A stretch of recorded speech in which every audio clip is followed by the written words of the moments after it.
Class test electrostatics का solution देख लीजिए। क्वेश्चन नंबर 1 से स्टार्ट करते हैं हम।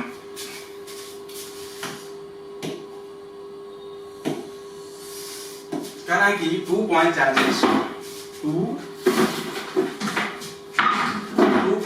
कह रहे हैं कि मतलब 2 पॉइंट चार्जेस हैं, एक Q1 ये मान लीजिए Q2 है, ठीक है, एक दूसरे से आगे रखे गए हैं। कह रहे मान लीजिए एयर में, ये कहाँ पर है एयर में, इन पर जो मान लो फोर्स लग रहा है आपको कितना हो जाएगा K Q1 Q2 distance r का स्क्वायर। कह रहे हैं कि then the distance at which they experience same force in medium of dielectric constant K। कह रहे हैं कितना दूर पर रखे हैं डायरेक्ट्रिक कांस्टेंट मतलब K रख दिया है कि वो सेम फोर्स एक्सपीरियंस करे। मैंने मान लीजिए कि यही चार्जेज Q1 Q2, ठीक है, डिस्टेंस रख दिया है किसी डायरेक्ट्रिक कांस्टेंट मीडियम K में, कह रहे हैं कि सेम फोर्स एक्सपीरियंस करे, मतलब 1/4 pi epsilon 0 K Q1 Q2 distance d का स्क्वायर, ठीक है। ये दोनों फोर्स बराबर कर दोगे, यहां तो आ जाएगा 1/4 पाई एप्सिलॉन 0 Q1 Q2 अपन r स्क्वायर बराबर 1/4 pi epsilon 0 K Q1 Q2 distance हो जाएगा d का स्क्वायर। यहां से जो d की वैल्यू आ जाएगा आपका r रूट, सॉल्व कर लीजिएगा, d की वैल्यू आ जाएगा r root. Third option the correct option. Next question number 2 कह रहा है what is the coulomb force between two alpha particle separation distance 3.2 metre पर, मतलब अल्फा पार्टिकल मतलब 2He4, इसमें कितने इलेक्ट्रॉन 2 इलेक्ट्रॉन, मतलब ये है कि 2 इलेक्ट्रॉन को कितना दूर रख दिया गया है 3.2 into 10 to the power -15 metre. तो कह रहे हैं आपको बताते हैं कितना लगता है, दोनों इलेक्ट्रॉन तो चार्ज नेगेटिव दोनों से रिपेल करेंगे तो जो रिपल्सन फोर्स होगा तो कितना हो जाएगा कि 2E into 2E distance r का स्क्वायर, इसकी वैल्यू होती है 9 into 10 to the power 9 to 1.6 into 10 to the power -19 into 1.2 into 1.6 10 to the power -19 distance हो जाएगा r का स्क्वायर, मतलब इसका 3.2 into 3.2 into 10 to the power square कर हो जाएगा -30। इसको जब सॉल्व करेंगे तो हां से जो आपका f की वैल्यू आ जाएगा वो आ जाएगा आपका 19। कितना आ जाएगा सॉल्व करना से देखो, इसको ये कर देगा 2 टाइम्स में, ये भी कर देगा 2 टाइम्स में, और 2 टाइम्स में कर देगा 2 टाइम्स में कर जाएगा, सॉल्व कर देना f की वैल्यू हो जाएगी 19 number. First option is the correct. Next question number 3 कह रहे हैं कि the force of attraction between 2 point charge electric charges placed at a distance d। कह रहे हैं फोर्स ऑफ अट्रैक्शन मतलब ये है कि मान लो चार्जेस Q1 पॉजिटिव है दूसरा Q2 नेगेटिव है, क्योंकि अगर अट्रैक्शन बन रहा है तो एक पॉजिटिव होगा एक नेगेटिव होगा, तभी दूसरे को अट्रैक्ट करेंगे। मान लीजिए एक दूसरे से d डिस्टेंस पर है, इनके ऊपर मान लीजिए इनके बीच में जो फोर्स लग रहा है वो लग रहा है 1/4 pi epsilon not Q1 Q2 distance d का। अच्छा इसमें जो चार्जेस रखते हैं फोर्स में वो मैग्नीट्यूड रखते हैं, साइन मतलब मैग्नीट्यूड। कह रहे हैं कि फोर्स x से जो अटैक कर रहे हैं what is the what should be kept in the same medium so that force between them is f/। कहते हैं कि उन्हीं चार्जेस को उसी मीडियम में रखा जाए, कितने दूरी पर रखा जाए कि फोर्स f से घटकर f/3 हो जाए। तो मैंने मान लिया कि उन चार्जेस को मैंने मान लिया कि मान लीजिए चार्जेस Q1 था, ठीक है, ये -Q2 था, मैंने डिस्टेंस मान लिया d तो मैंने माना है इसको मान लो r, कितना मान लो r। कह रहे हैं कि सेम मीडियम में फोर्स कितना वो कर रहे हैं कि उनको लगे अट्रैक्शन f/3, तो f/3 की जो वैल्यू आ जाएगा कितना आ जाएगा 1/4 pi epsilon not Q1 Q2 distance r का स्क्वायर। यही हम आप पूछ रहे तो इसको इक्वेशन ऑफ 1 मान लीजिए, इसको इक्वेशन ऑफ 2 मान लीजिए, दोनों इक्वेशन को डिवाइड कर दोगे यहां से जो r की वैल्यू आ जाएगा वो आ जाएगा √3। कितना आ जाएगा r की वैल्यू, दोनों इक्वेशन डिवाइड कर दिए, इससे डिवाइड कर दिया तो यहां से r की वैल्यू आ जाएगा √3। Force option is the correct.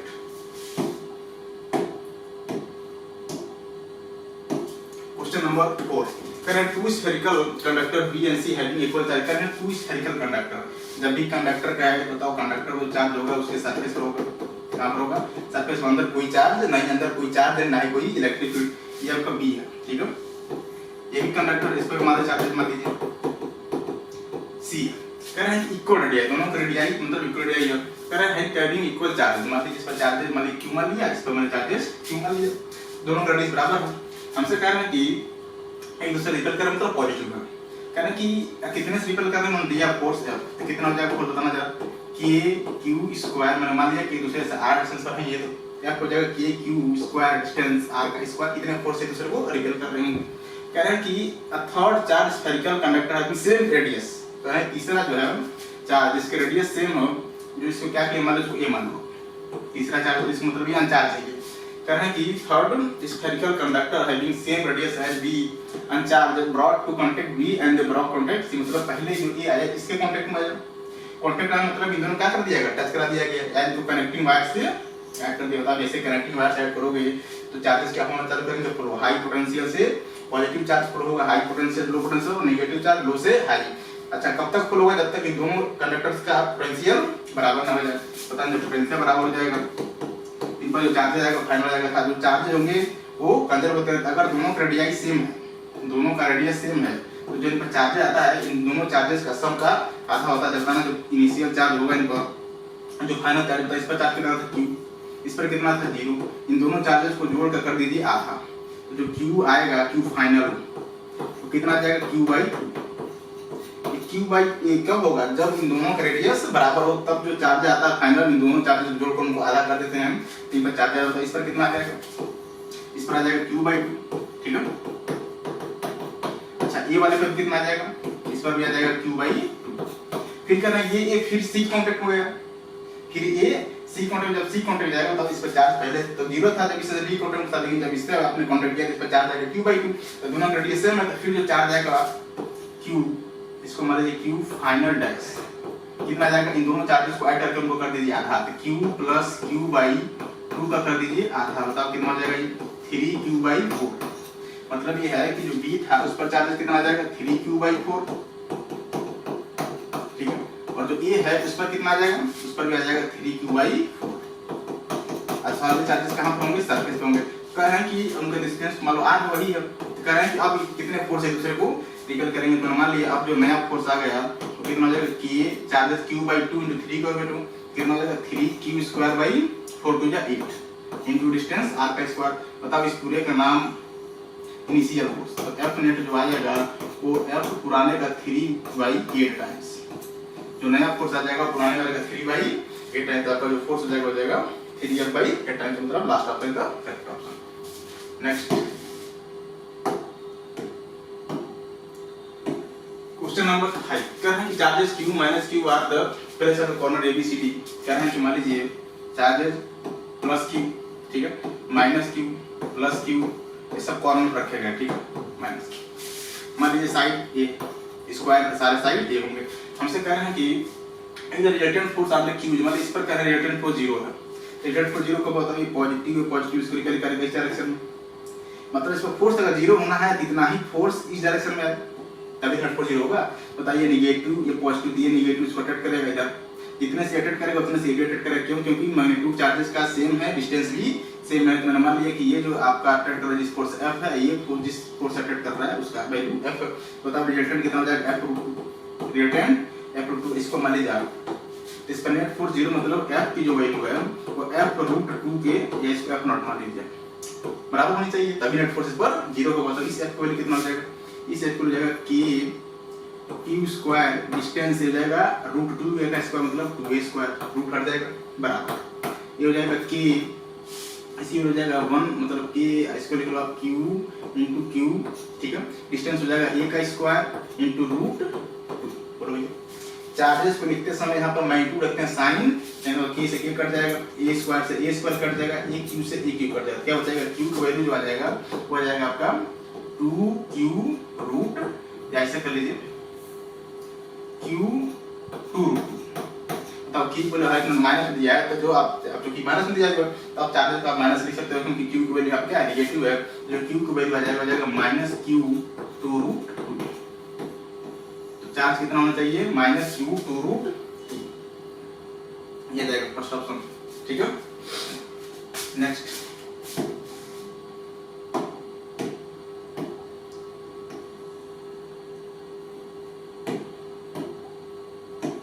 6 number कह रहा है कि charges q is placed at the corner of the line joining two equal charges q, the system of the three charges will be equilibrium if q is equal to। कह रहा है कि दो charges हैं q, ठीक है, ये मान लीजिए q, दो चार्जेस हैं q, दो चार्जेस हैं क्यू, ये क्यू ये भी क्यू, ठीक है। मान लीजिए दूसरे से टू आइडेंटिटी बनाएंगे। हमसे कह रहे हैं कि आपने जो है एक इक्वल मतलब इक्वल मैग्नीट्यूड है, कह रहे हैं एक तीसरा चार्ज क्यू जो इनके मिड पॉइंट पर दिया है, ये दो चार्जेस का मैग्नीट्यूड सेम था, एक दूसरे से मैंने मान लिया टू एक्शन रखेंगे, कह रहे हैं तीसरा चार्ज क्यू जो इनके मिड पॉइंट वाई लाइन के मिड पॉइंट पर दिया, मतलब आर डिस्टेंस यहां से और आर डिस्टेंस यहां से, ठीक है। हमसे कह रहे हैं कि if system of the three charges will be equilibrium the q is equal to, कह रहे हैं कि तीनों चार्ज इक्विलिब्रियम हो, मतलब इस क्यू की वैल्यू क्या होना चाहिए होता है। अगर क्यू की वैल्यू हम पॉजिटिव ले लें तब ये पॉजिटिव इसको रिपेल करता इस डायरेक्शन में, ठीक। ये पॉजिटिव ये इसको रिपेल करता है इस डायरेक्शन में, इस पर तो फोर्स जीरो हो जाता है भैया अगर इसको पॉजिटिव लेते, बताना जा रहा है इस पर ये पॉजिटिव इसको रिपेल करता लेफ्ट, ये ऑलरेडी पॉजिटिव है ये भी रिपेल करता लेफ्ट। बताओ इस पर फोर्स दोनों ऐड हो गए, फोर्स ऐड हो गए, इस पर नेट फोर्स जीरो नहीं, क्यों? क्योंकि दोनों फोर्स ऐड हो गए, जीरो होने से जितना फोर्स इधर लग रहा है उतना ही फोर्स इधर लगना चाहिए, तब नेट फोर्स जीरो। इसको बताना ये प्लस इसको रिपेल करेगा राइट साइड, ये ऑलरेडी प्लस है ये भी रिपेल करेगा राइट साइड। देखो इस पर भी नेट फोर्स राइट साइड, दोनों फोर्स ऐड हो गए, इस पर भी फोर्स जीरो नहीं होगा। अगर क्यू की वैल्यू हम नेगेटिव लेना, क्यू की वैल्यू अगर नेगेटिव होता तो ये क्यू इसको अटेंड करेगा, अगर क्यू की वैल्यू हम नेगेटिव लेंगे तो ये प्लस ये नेगेटिव, ये प्लस इसको अटेंड करेगा अपने तरफ, ये नेगेटिव है ये प्लस है ये भी इसको अटेंड करेगा अपने तरफ। देखो एक फोर्स राइट दूसरा फोर्स लेफ्ट, तो फोर्स जीरो हो सकता है, बताना इस पर। ये प्लस इसको रिपेल करता, ये प्लस इस प्लस को रिपेल कर देता है, ये माइनस है इसको अटेंड करता। देखो एक फोर्स लेफ्ट एक फोर्स राइट, इस पर फोर्स जीरो हो सकता है। सेम कंडीशन इसमें देखिए, ये प्लस इसको रिपेल करता, ये क्यू प्लस है ये भी प्लस है, ये क्यू इस क्यू को रिपेल करता है राइट साइड, लेकिन ये नेगेटिव है तो इसको अपने तरफ अटेंड करता। एक फोर्स लेफ्ट एक फोर्स राइट, इस पर फोर्स जीरो हो सकता है। कब? तीनों फोर्स पर जीरो, तीनों चार्जेस फोर्स जीरो कब सकता है? तीनों चार्ज मतलब इस क्यू की वैल्यू नेगेटिव हो, तीनों चार्जेस फोर्स जीरो कब सकता है? जब क्यू की वैल्यू नेगेटिव हो। मतलब अंडरस्टूड है, इस पर फोर्स जीरो रखना है, इसका मतलब आप निकाल लीजिए, इस पर फोर्स देख लीजिए, इस पर फोर्स देख लो, इस क्यू की वजह से कितना होगा k q into q distance r का स्क्वायर, ठीक है। इस क्यू को देख रहा हूं f1 मान लीजिए, फिर इस चार्ज को देख लो आप f2 मान लो, k q square distance 2r का स्क्वायर मतलब 4r स्क्वायर, दोनों को वैल्यू को आप क्या कर दीजिए बराबर, क्योंकि नेट फोर्स बोला है तीनों चार्जेस पर जीरो है मतलब बराबर है। आ जाएगा k q square distance r square k q square distance 4r square, ठीक है। r स्क्वायर k से k, एक q से एक q, तो जो q की वैल्यू आएगी कैपिटल हो जाएगा q/4, हमको q की वैल्यू चाहिए ना, ये तो जो q की वैल्यू आ जाएगा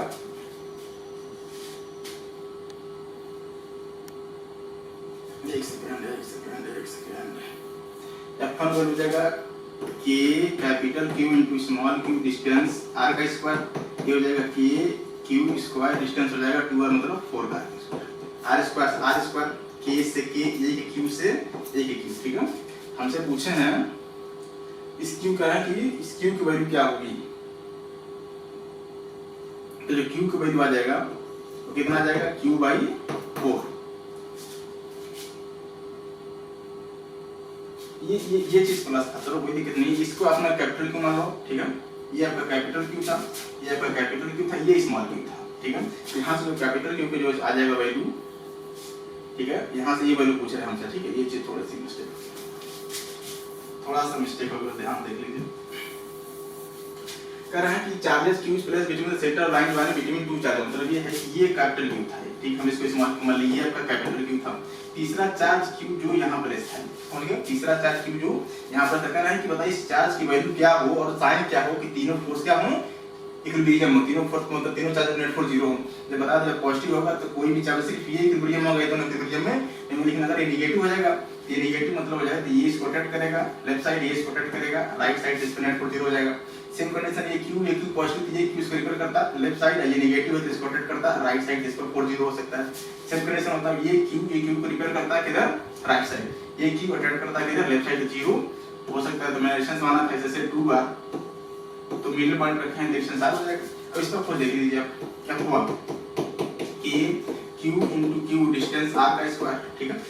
f2 अब इसके इस पर देख लो, इसकी वजह से f2 कितना हो जाएगा k q square distance 4r square, दोनों कर दो बराबर, f1 की वैल्यू कर दीजिए f2 के बराबर, कितना आ जाएगा k q square by r square, k q square, ये q k a capital q into small q distance r का स्क्वायर के क्यू स्क्वायर डिस्टेंस 4r का स्क्वायर, ठीक है। आर स्क्वायर के से के, एक क्यू कैंसिल हो गया, तो यहाँ से बताओ जो क्यू की वैल्यू आई वो कितनी आ गई, q/4 कितनी आ गई, q/4। बताओ q/4 पॉजिटिव होगा नेगेटिव होगा, नेगेटिव होगा क्यों, क्योंकि जब नेगेटिव होगा तभी जो वैल्यू आएगी तीनों चार्ज इक्विलिब्रियम में होंगे, तो आपका जो आंसर आ जाएगा हो जाएगा -q/4। सेकंड ऑप्शन का करेक्ट।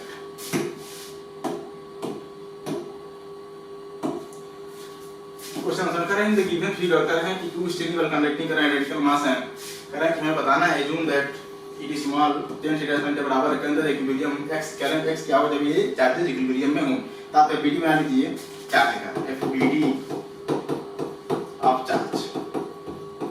जरा बताना ये चार्ज है आपका, ठीक है। टेंशन इधर लग रहा था, ठीक, टेंशन अगर ये एंगल थीटा था तो ये एंगल थीटा, इधर लग रहा था एफ, ठीक है।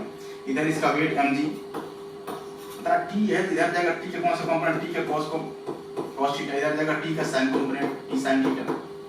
चार्ज अगर इक्विलिब्रियम में है, इक्विलिब्रियम मतलब नेट फोर्स 0 है, F नेट 0 है, मतलब ये है कि F की जो वैल्यू है वो t sin थीटा के बराबर है, ठीक है।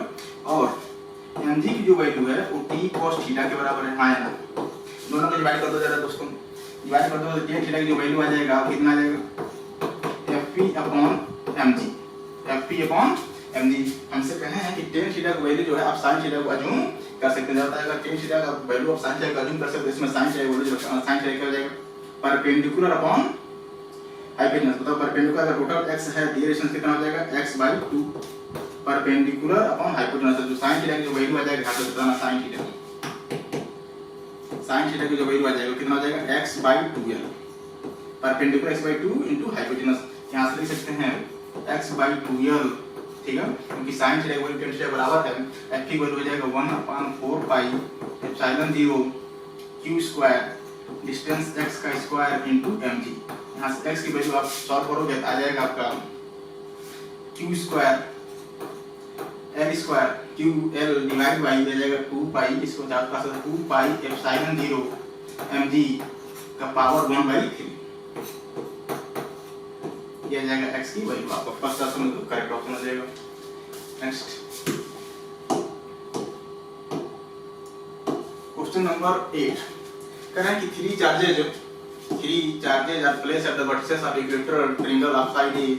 कह रहे हैं कि हमें बताना है, कह रहे हैं कि force external by the charges placed at the vertices A in direction normal to BC. कह रहे हैं तो ये इस पॉइंट पर जो चार्ज है वो कह रहे हैं कि इस बीसी के नॉर्मल मतलब इस बीसी के नॉर्मल कितना फोर्स एक्सपीरियंस कर रहा है बताना। अगर सारे चार्ज का मैग्नीट्यूड सेम है, आपका ए था, ये आपका बी था, ये आपका सी था, ये कह रहे हैं प्लस क्यू है, ठीक है, ये कह रहे हैं प्लस क्यू है, ये आपका नेगेटिव क्यू है, ये साइड ए, ये साइड ए, ये साइड ए।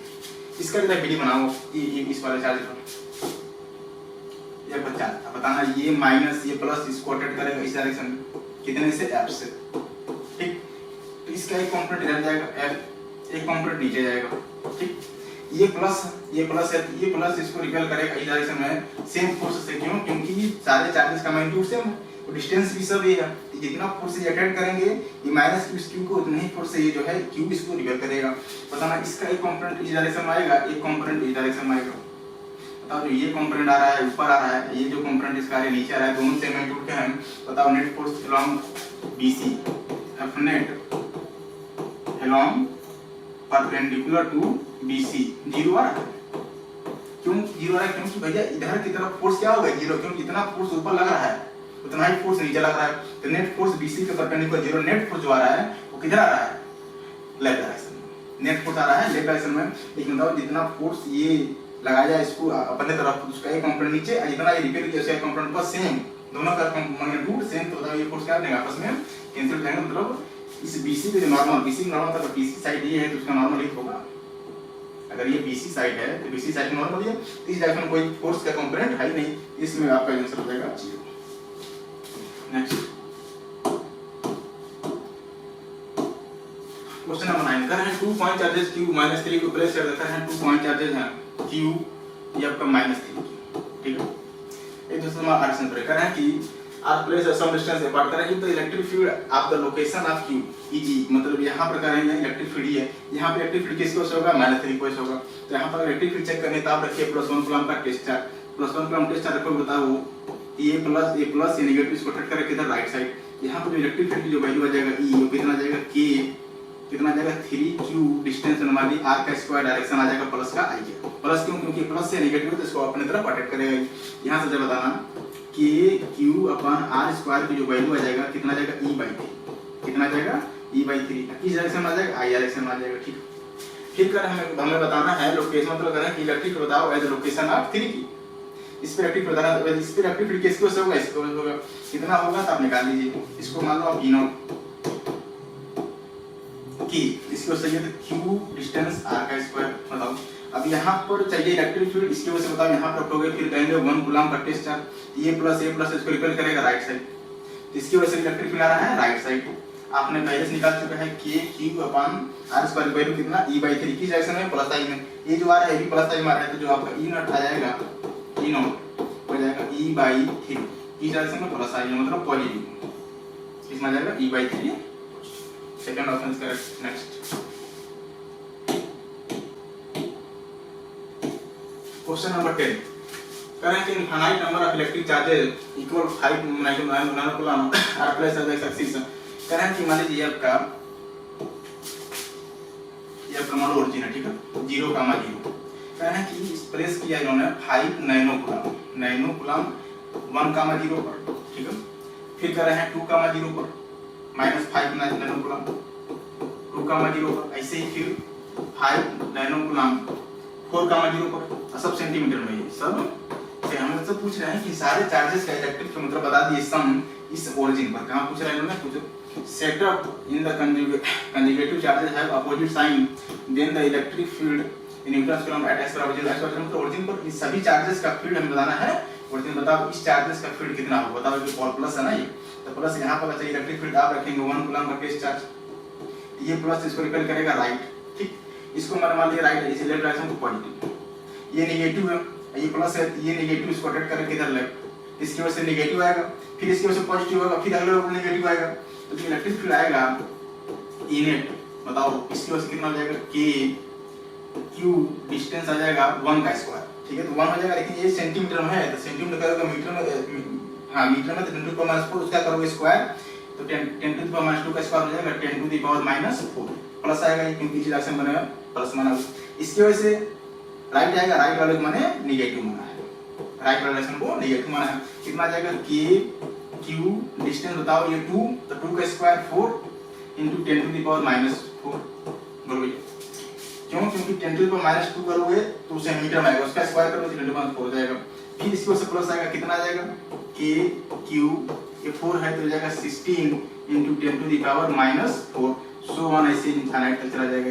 इसी में से k q upon 10 to the power -4 को कॉमन कर लीजिए, तो आ जाएगा k q 10 to the power -4 common कर लोगे तो 1/1 -1/4 प्लस 1/16, फिर आ जाएगा 1/64 dot dot dot dot infinite. अब इसके बाद जब सॉल्व करें, इसके बाद इनफाइनाइट जीपी है, क्या है इनफाइनाइट जीपी का जो सम होता है वो होता है a 1 r, ये होता है फर्स्ट टर्म, r होता है कॉमन रेशियो, इसका फर्स्ट टर्म कितना है 1 है, फर्स्ट टर्म 1 है, कॉमन रेशियो कैसे निकालते हैं, दूसरे टर्म को पहले से डिवाइड करते हैं, कॉमन रेशियो कैसे निकलता है, दूसरे टर्म मतलब -1/4 को डिवाइड करिए पहले से, कितना आ जाएगा -1/4, फिर इसको डिवाइड करो तभी -1/4, यहाँ से कॉमन रेशियो की जो वैल्यू आ जाएगा वो आ जाएगा -1/4, एक वैल्यू 1 -1/4 4/5, मतलब जो आपका सम आ गया कितना आ गया, इस पूरे जगह पर लिख सकते हैं 4/5, तो जो इलेक्ट्रिक फील्ड आ जाएगा बताना k की वैल्यू 9 × 10 to the power 9, ठीक है, इन्होंने चार्ज वैल्यू दे रखा है 5 × 10 to the power -9 और 10 to the power -4, इसका पूरे का सम मैं 4/5 निकाल चुका हूं, 4 इस पूरे का सम, तो 5 से 5 कैंसिल हो जाएगा, 10 टू द पावर देखो ये खत्म हो जाएगा, ये 4 9 36, ये ऊपर चला जाएगा 10 टू द पावर +4 हो जाएगा, ये जाएगा आपका ई नेट, कहां पर x = 0, तो 36 × 10 टू द पावर 4 न्यूटन पर कूलम। क्वेश्चन नंबर 11, करें 2 point charges -q + q situated at the origin at the x बराबर पॉइंट, का है कि दो चार्जेस हैं एक चार्ज जो है माइनस क्यू कहाँ पर ओरिजिन पर, ठीक है। दूसरा कह रहे हैं प्लस क्यू बाई 2 प्लस, ये कह रहे हैं कि ए कामा 0 पर है, ये हमसे कह रहे हैं बताना है ए कामा 0। कह रहे हैं तो point along the x axis where electric field value, मतलब जहां इलेक्ट्रिक फील्ड 0 हो एक्स एक्सिस को पॉइंट बता दिया। मैंने मान लिया कि इस ओरिजिन से यहाँ पर जो है इलेक्ट्रिक फील्ड की वैल्यू, इस एक्स एक्सिस पे इलेक्ट्रिक फील्ड की वैल्यू क्या हो रही है, 0 हो रही है। बताओ जरा, अगर ये पॉइंट पूरा एक्स है, ठीक है, आपका पूरा ए है, ठीक है, तो ये कितना हो जाएगा, हो जाएगा आपका x माइनस, इस पॉइंट पर इलेक्ट्रिक फील्ड पर इस चार्ज बस निकालो, कितना हो जाएगा e1 k q/2, k q/2 distance कितना हो जाएगा बताना जरा, x माइनस a का होल स्क्वायर, ठीक है, डायरेक्शन i है, ठीक है। ये माइनस q इससे डिस्टेंस कितना हो जाएगा, x हो जाएगा, इसको e1 माना था, इसको आप e2 मान लीजिए, कितना हो जाएगा k q डिस्टेंस हो जाएगा x का स्क्वायर, हो जाएगा माइनस में। लेकिन कह रहे इलेक्ट्रिक फील्ड 0 है, मतलब ये कितना प्लस में है इतना नेगेटिव होना चाहिए। e1 की वैल्यू जरा बताना e2 की वैल्यू के बराबर होनी चाहिए, तब इस पे इलेक्ट्रिक फील्ड 0 आएगा। आप रख दीजिए k q डिस्टेंस x का स्क्वायर, ये हो जाएगा k q/2 x minus a का होल स्क्वायर। बताना ये सब पड़ गया, क्या आ जाएगा 1/x 1/2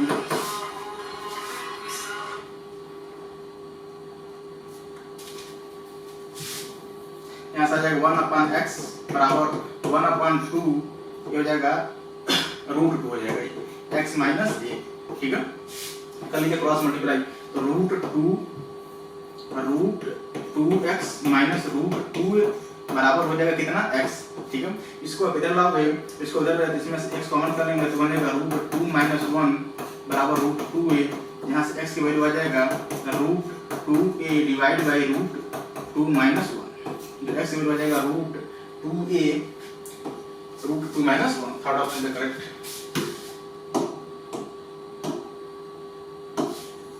क्वेश्चन नंबर 12, कहना चार्ज की uniformly distribute over the thin half ring. बताओ ये कोई रिंग है, क्या है, रिंग है, आपने इस रिंग को चार्ज कर दिया, क्या कर दिया, चार्ज डेंसिटी मान करें टोटल चार्ज क्यू है, रेडियस मान लीजिए r है। हमसे कह रहे हैं कि बताना electric field at the centre of ring, इस पर बताना है। मैंने बताया था कि अगर ये बताओ इलेक्ट्रिक फील्ड है, वो सेमी सर्कल है ये अभी तो पॉजिटिव में है, तो इसका फार्मूला होता है सेंटर पर कितना होता है electric field 1/2 pi epsilon naught lambda by r। Formula जब याद रखिएगा, ये होता है इलेक्ट्रिक फील्ड के मतलब ring semi circular ring, semi circular ring के सेंटर फार्मूला इलेक्ट्रिक फील्ड का। अगर यहाँ पे चाहिए आपको इलेक्ट्रिक फील्ड, यहाँ पे रखोगे +1 कूलम का टेस्ट चार्ज, ये सब प्लस इसको रिपीट करेंगे राइट साइड, यहाँ पे इलेक्ट्रिक फील्ड किधर आएगा, लेफ्ट साइड, तो यहाँ से निकालो। जो कि लैम्डा दिया नहीं दिया टोटल चार्ज था, निकाल दीजिए। लैम्डा वैल्यू क्या होती है q, और टोटल चार्ज कितना है तुम्हें पाई आर में, यहाँ से q की वैल्यू कितना हो जाएगा लैम्डा इनटू पाई आर रख लो।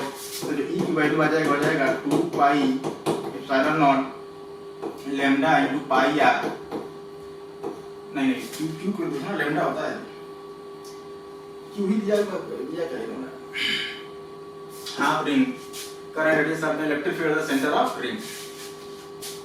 हां तो यहां से लैम्डा की वैल्यू आप सीधे से लिख दीजिए, यहां से लैम्डा की वैल्यू हो जाएगा q बाई लैम्डा की वैल्यू q बाई पाई, तो सॉल्व करो बता जाएगा q 2 pi square epsilon 0 into r का स्क्वायर, ये हो जाएगा electric field at the centre of ring q 2 pi square epsilon 0 r का स्क्वायर, क्योंकि r तो पहले होता है, इसमें डिस्टेंस मार होता ही होता है, प्लस ये r आपका ऑलरेडी आ रहा है, तो q 2 pi square epsilon 0 r का स्क्वायर, तो जो आपका आंसर आ जाएगा, हो जाएगा फर्स्ट पार्ट।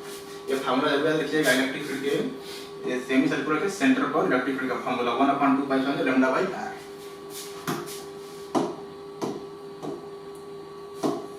क्वेश्चन नंबर 13, कह रहे हैं कि two concentric ring one of the radius r है, कह रहे हैं कि मान लीजिए ये कोई आपका रिंग इसका रेडियस r है, दूसरा जिसका रेडियस 2r है, तो कह रहे हैं कि जेड एक्सिस पे बताइए कहां पे इलेक्ट्रिक फील्ड 0 हो रही होता है। ये जो लाइन है क्या इसके एक्सिस पर है, इलेक्ट्रिक फील्ड एक्सिस को लिखना जानते हैं आप, कितना होता है E1 मान लो कि q टोटल, इस पर q कितना है q है, डिस्टेंस फिर x, मैंने मान लिया कि ये जो है इस पॉइंट पर मान लीजिए इलेक्ट्रिक फील्ड वैल्यू 0 हो रही है, क्योंकि पहला रिंग है जिस पर चार्ज q रेडियस r, दूसरा रिंग कॉन्सेंट्रिक है, चार्ज √2 माइनस √2 है, उसका रेडियस 2 है, तो मैंने मान लिया कि ये जेड एक्सिस है, यहाँ पर इलेक्ट्रिक फील्ड की वैल्यू 0 और ये, तो मैंने मान लिया इस सेंटर से डिस्टेंस x है, जितना इलेक्ट्रिक फील्ड को से ऊपर होगा उतना ही नीचे होगा, तभी 0 होगा। तो बताना इस क्यू पर से कितना हो जाएगा, तो 1/4 पाई या क्यू पर से लेके Q distance x r square plus x square के पावर 3/2। फार्मूला में याद होना चाहिए आपको। ये आ गया इस चार्ज की वजह से, क्यू की वजह से, ठीक है।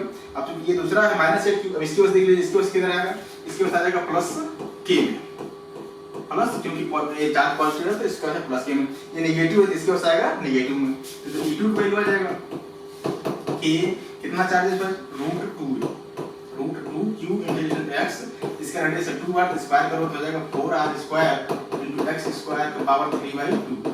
इलेक्ट्रिक फील्ड 0 कर रहे हैं, e1 की वैल्यू e2 के बराबर है, जरा दोनों को बराबर कर दीजिए। तो बताना जरा k √8q into x distance हो जाएगा 4r square plus x square power 3/2 k q into x distance r square plus x square power 3/2। बताना k से k खत्म, ये x से x खत्म, √8 से रूट खत्म, तो बचा क्या, आप इसको यहां ले जाइए तो हो जाएगा √2a तो हो जाएगा 4r square plus x square upon r square plus x square के पावर पूरे का 3/2। ये आपका √2 है, इसको लिख सकते हो तो 2 के पावर 3/2। बताना ये भी पावर 3/2 भी पावर 3/2, इन दोनों वैल्यू आपस में बराबर होंगे, दोनों पावर सेम है। यहां सब चीजें ले सकते हो, 2 बराबर 4r square plus x square और r square plus x square, यहां से जो x की वैल्यू सॉल्व करो आएगा √2r, मतलब x बराबर √2r। इलेक्ट्रिक फील्ड वैल्यू क्या हो जाएगा, 0 हो जाएगा। Fourth option is correct. Next question number 14 कह रहे हैं कि the number of the electron to put the spherical conductor of radius 0.1 metre to produce the electric field of the, इतना अंक है just above the circle of conductor है। Conductor पर charge कहां होता है, इसके सरफेस पर, अंदर कोई भी चार्ज नहीं होता है, ना ही कोई इलेक्ट्रिक फील्ड होती है। रेडियस कितना दे दिया उन्होंने 0.1, तो कह रहे हैं कितना चार्ज रखना है किस पर इलेक्ट्रिक फील्ड इतनी हो जाए। तो सरफेस पर अगर चाहिए इलेक्ट्रिक फील्ड, मैंने कहा था पूरे चार्ज को मानिए पॉइंट चार्जेस कहां पर, सेंटर पर। जब भी सरफेस की बात हो तो इस पूरे चार्ज को जो एक एरिया में है उस पूरे चार्ज को आप मान लीजिए पॉइंट चार्जेस के सेंटर पर मैंने मान लिया पॉइंट चार्जेस क्यू टोटल है, उससे डिस्टेंस r जो कि इसके सरफेस पर है, यहाँ पे इलेक्ट्रिक फील्ड वैल्यू हमें दिया हुआ। अब बताओ पॉइंट चार्ज का फार्मूला होता है E बराबर 1/4 pi epsilon naught q total distance r का स्क्वायर। ठीक है, बताओ E वैल्यू दिया इन्होंने, जिसको आप सॉल्व कर लीजिए 36 × 10⁻³ हो जाएगा, इसकी वैल्यू 9 × 10⁹ q टोटल। इसको मान लीजिए q टोटल में नहीं दिया तो q टोटल डिस्टेंस हो जाएगा r का स्क्वायर मतलब 0.1, इसे रखो 10⁻⁻1 उसका स्क्वायर करो 10⁻² हो जाएगा। यहाँ से q टोटल वैल्यू कितना आ जाएगा, यहाँ से आ जाएगा, देखो कट जाएगा तो 4 ये ऊपर जाएगा तो जाएगा 4 × 10⁻⁵, ठीक है, ये हो जाएगा 10⁹9, ठीक है। तो जो q टोटल वैल्यू आ जाएगा आपका 4 × 10⁻⁻40 कूलम आ जाएगा।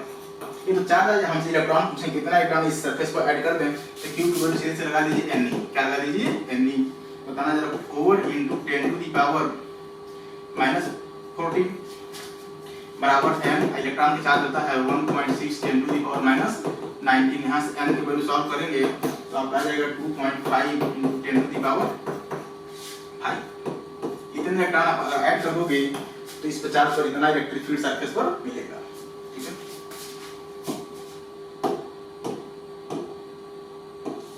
क्वेश्चन नंबर 15 कह रहे हैं कि 4 charges plus q minus q plus q arrange में रखे गए हैं, मतलब ये है एक कॉर्नर स्क्वायर है, ये प्लस q ये माइनस q ये प्लस q ये माइनस q। हमसे पूछे इलेक्ट्रिक फील्ड और पोटेंशियल बताना। अगर यहाँ पर सेंटर पे इलेक्ट्रिक फील्ड चाहिए तो जहाँ बताया था जहाँ पर चाहिए इलेक्ट्रिक फील्ड वहाँ रखेंगे +1 कूलम का टेस्ट चलता होगा, +1 कूलम का टेस्ट रखोगे ये इसको रिपेल करेगा इस डायरेक्शन में, ये भी इसको रिपेल करेगा इस डायरेक्शन, इतने से ये रिपेल करेगा इस डायरेक्शन में, उतने से रिपेल करेगा इस डायरेक्शन में, इस दोनों को से कैंसिल हो गया इलेक्ट्रिक फील्ड। अच्छा इसके देखोगे तो ये अट्रैक्ट करेगा इस डायरेक्शन में, ये भी अट्रैक्ट करेगा तो इलेक्ट्रिक फील्ड 0। अब पोटेंशियल देखना, पोटेंशियल देखो ये प्लस का इतना यहाँ प्लस उतना ही नेगेटिव, जितना प्लस का यहाँ प्लस उतना ही नेगेटिव का नेगेटिव पोटेंशियल, इलेक्ट्रिक फील्ड भी 0 एज वेल एज पोटेंशियल भी 0। क्यों, क्योंकि जितना पोटेंशियल इस प्लस चार्ज वैसे यहाँ पर होगा उतना ही इस नेगेटिव चार्ज वैसे होगा, जितना ही पोटेंशियल इस प्लस चार्ज वैसे होगा उतना ही इसके वैसे होगा, net potential 0 net electric field 0। First option is correct. Next question number आइए 16 charge particle of mass m charge q release from rest.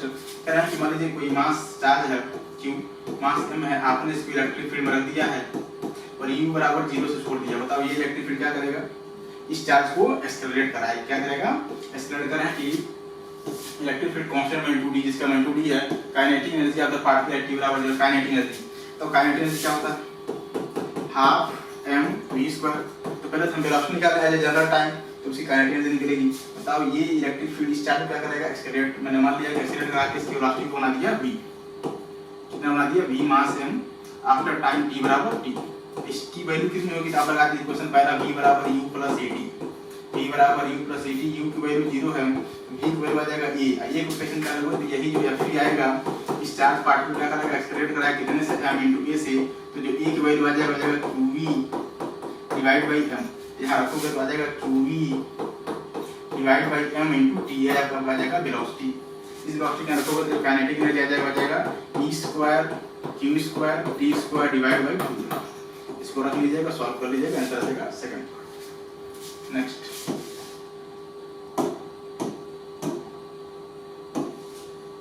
Question number 17 करें q1 q2 चार्ज दिया, हमसे पूछा है कि बताइए which of the following true according to Gauss law. करें figure as a spherical circle. बताओ यहाँ पर पूछ रहे हैं कि ये में कौन सा इसमें स्टेटमेंट ट्रू है।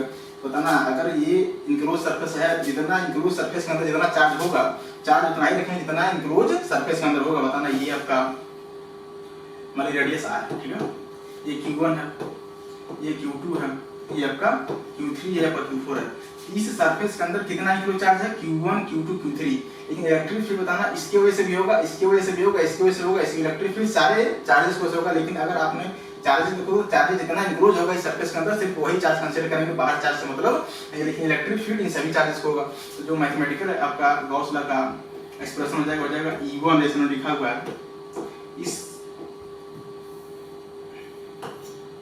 Close integration. अभी देखो इसके वजह से हो जाएगा E1, ठीक है, वेक्टर में, E2 को हो जाएगा E2, ठीक है, प्लस E3 को हो जाएगा E3, प्लस इसके वजह से हो जाएगा E4।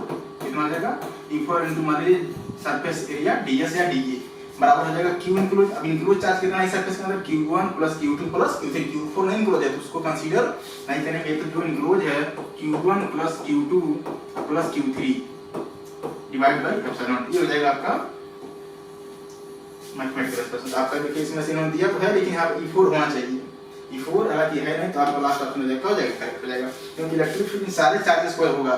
लेकिन जितने चार्ज इंक्लोज हैं सिर्फ वही चार्जेस के अंदर लिखा है जितने सरफेस के इंक्लोज हैं। तो आपका लास्ट ऑप्शन क्या है, करेक्ट हो जाएगा।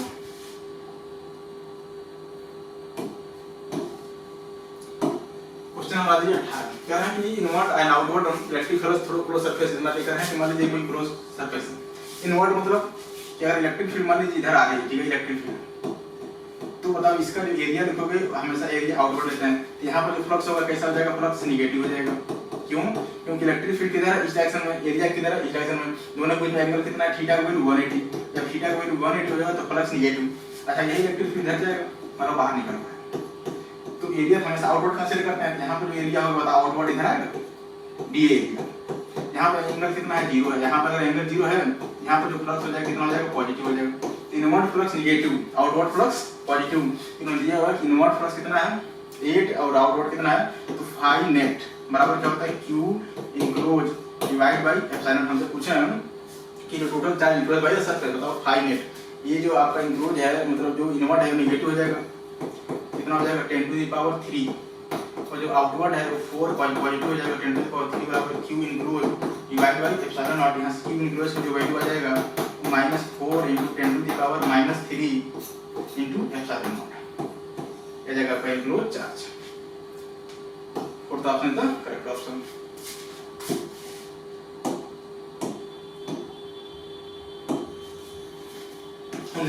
करें कि spherical conductor comes out from the close surface. करें स्फेरिकल भी कंडक्टर है, जब भी कंडक्टर की बात करेंगे तो कंडक्टर पर चार्ज कहाँ होता है, इसके सरफेस होता है। करें कि close by of the surface sphere करें total flux emitted from the surface.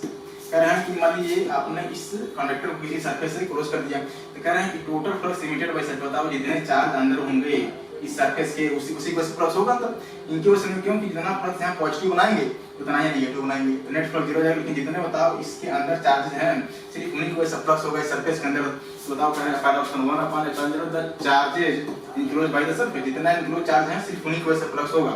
फिर कह रहे हैं पहला ऑप्शन इंक्लोज है, बाकी ये तो गलत ही है। क्योंकि जितना इसके अंदर इंक्लूड है सिर्फ इतने की वजह से ही इस सरफेस के अंदर प्लस करने के बाकी कोई इसलिए, क्योंकि जितना ये यहाँ पर प्लस बनाएगा उतना ही यहाँ पर बाहर निकलेगा तो निगेटिव बनाएगा तो नेट प्लस 0 हो जाएगा।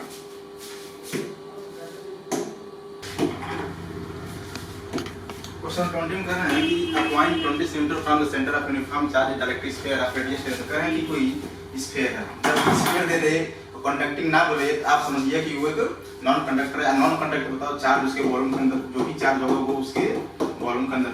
कह रहे हैं कि इसका रेडियस कितना सेंटीमीटर 10 सेंटीमीटर, रेडियस है 10 सेंटीमीटर।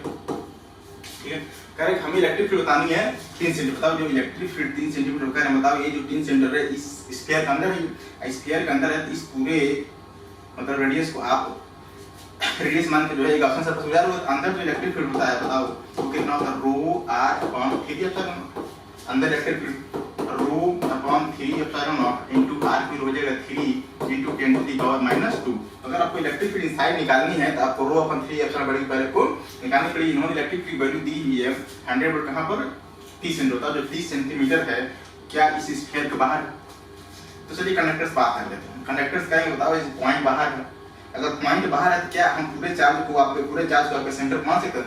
कंडक्टर कहेगा ठीक है सर, मान लो पूरे चार्ज को आप मेरे सेंटर पर आप मान सकते हो, कोई दिक्कत नहीं है। आप पूरे चार्ज को मान लीजिए सेंटर पर कितना की टोटल डिस्टेंस कितना हो जाएगा 20 सेंटीमीटर डिस्टेंस हो जाएगा 20 सेंटीमीटर। ये पॉइंट मान लीजिए कि यहाँ पे इलेक्ट्रिक फील्ड वैल्यू कितना दिया उन्होंने, यहाँ पे इलेक्ट्रिक फील्ड वैल्यू हो जाएगा तो पॉइंट चार्ज है। अब पॉइंट चार्ज में इलेक्ट्रिक फील्ड लिखना जानते हो आप 1/4 pi epsilon naught Q total upon r square. ये पॉइंट चार्ज केस होता है। ठीक है, जरा बताना यहाँ पे इलेक्ट्रिक फील्ड की वैल्यू दिया 100 वोल्ट, क्यू टोटल कैसे निकालोगे। तो क्योंकि चार्ज किसके अंदर है, वॉल्यूम के अंदर रहता है। वॉल्यूम के अंदर कौन सा डेंसिटी, वॉल्यूम चार्ज डेंसिटी। तो रो बराबर आ जाएगा क्यू टोटल अपॉन वॉल्यूम। यहाँ से क्यू टोटल की जो वैल्यू आ जाएगा हो जाएगा वॉल्यूम। ठीक है, क्योंकि रो वॉल्यूम कितना होता है 4/3 पाई कैपिटल आर क्यू। ठीक है, तो आप यहाँ से लिख सकते हो 1/4 pi epsilon naught Q total हो जाएगा rho into 4/3 pi R Q. Radius कितना है 10, तो 10 इनटू 10 टू द पावर -2 का क्यू, क्योंकि क्यू रेडियस है। डिस्टेंस कितना हो जाएगा 20 centimetre, 20 into 10 to the power -2 का स्क्वायर। इस पूरे को सॉल्व करेंगे, यहाँ से आ जाएगा रो अपॉन 3 एप्सिलॉन नॉट की जो वैल्यू आ जाएगा 4000। कितना आ जाएगा 4000। आप इस वैल्यू को यहाँ पर रख दीजिए तो इलेक्ट्रिक फील्ड इनसाइड आ जाएगा 4000 into 3 into 10 to the power -2। Electric field आ जाएगा इनसाइड 120 वोल्ट पर मीटर। ये हो जाएगा electric field inside. Third option है सर करेक्ट ऑप्शन। खत्म। नेक्स्ट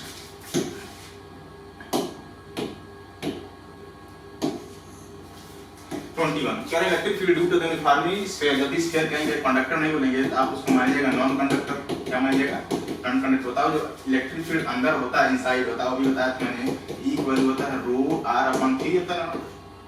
इसको रखना y एक्सिस पर, इसको रखना x एक्सिस पर, तो y बराबर mx जहां m की वैल्यू हो जाएगा रो अपॉन 3 एप्सिलॉन नॉट। कांस्टेंट है ये रो अपॉन 3 एप्सिलॉन। बताओ इलेक्ट्रिक फील्ड जो अंदर होता है वो डायरेक्टली प्रोपोर्शनल टू आर होता है, मतलब जैसे जैसे r की वैल्यू बढ़ाओगे वैसे वैसे इलेक्ट्रिक फील्ड की वैल्यू बढ़ती है। तो इलेक्ट्रिक बताओ y बराबर mx लाइन है, तो इसका जो ग्राफ बनेगा बताना कैसा बनेगा, स्ट्रेट लाइन। Straight line. अच्छा जैसे जैसे इलेक्ट्रिक आर की वैल्यू बढ़ाओ वैसे इलेक्ट्रिक फील्ड की वैल्यू बढ़ेगी। कहां तक बढ़ेगी, इसके सरफेस तक। तो यहां पे इलेक्ट्रिक फील्ड की वैल्यू मैक्सिमम हो जाती है, यहां पे इलेक्ट्रिक फील्ड की वैल्यू मैक्सिमम हो जाती है। कहां पर, जस्ट r बराबर r पर सरफेस पर। मतलब जैसे पॉइंट आप बाहर मान लोगे, पॉइंट मतलब ये जब पॉइंट आप बाहर मान लोगे इस पूरे चार्ज को मानते हैं से सेंटर पर एज ए पॉइंट चार्ज, तो क्यू टोटल हो जाएगा। जैसे रेडियस मान लीजिए r, ये पॉइंट आपका p है, यहां पे जो इलेक्ट्रिक फील्ड की वैल्यू आती है 1/4 pi epsilon naught Q total upon r square. देखो यहाँ पर इनवर्सली प्रोपोर्शनल हो जाएगा। r की वैल्यू बढ़ाओगे e की वैल्यू घटेगी, मतलब e की जो वैल्यू होती है 1/r स्क्वायर के इनवर्सली प्रोपोर्शनल होती है। यहाँ पर ग्राफ ऐसे बढ़कर फिर ग्राफ ये कंटिन्यू होकर ऐसे बढ़ता है, मतलब ये जो होता है ये डायरेक्टली प्रोपोर्शनल टू r और यहाँ पर जो होती है वो inversely proportional to r square. आपका सेकंड ऑप्शन हो जाएगा वो करेक्ट हो जाएगा।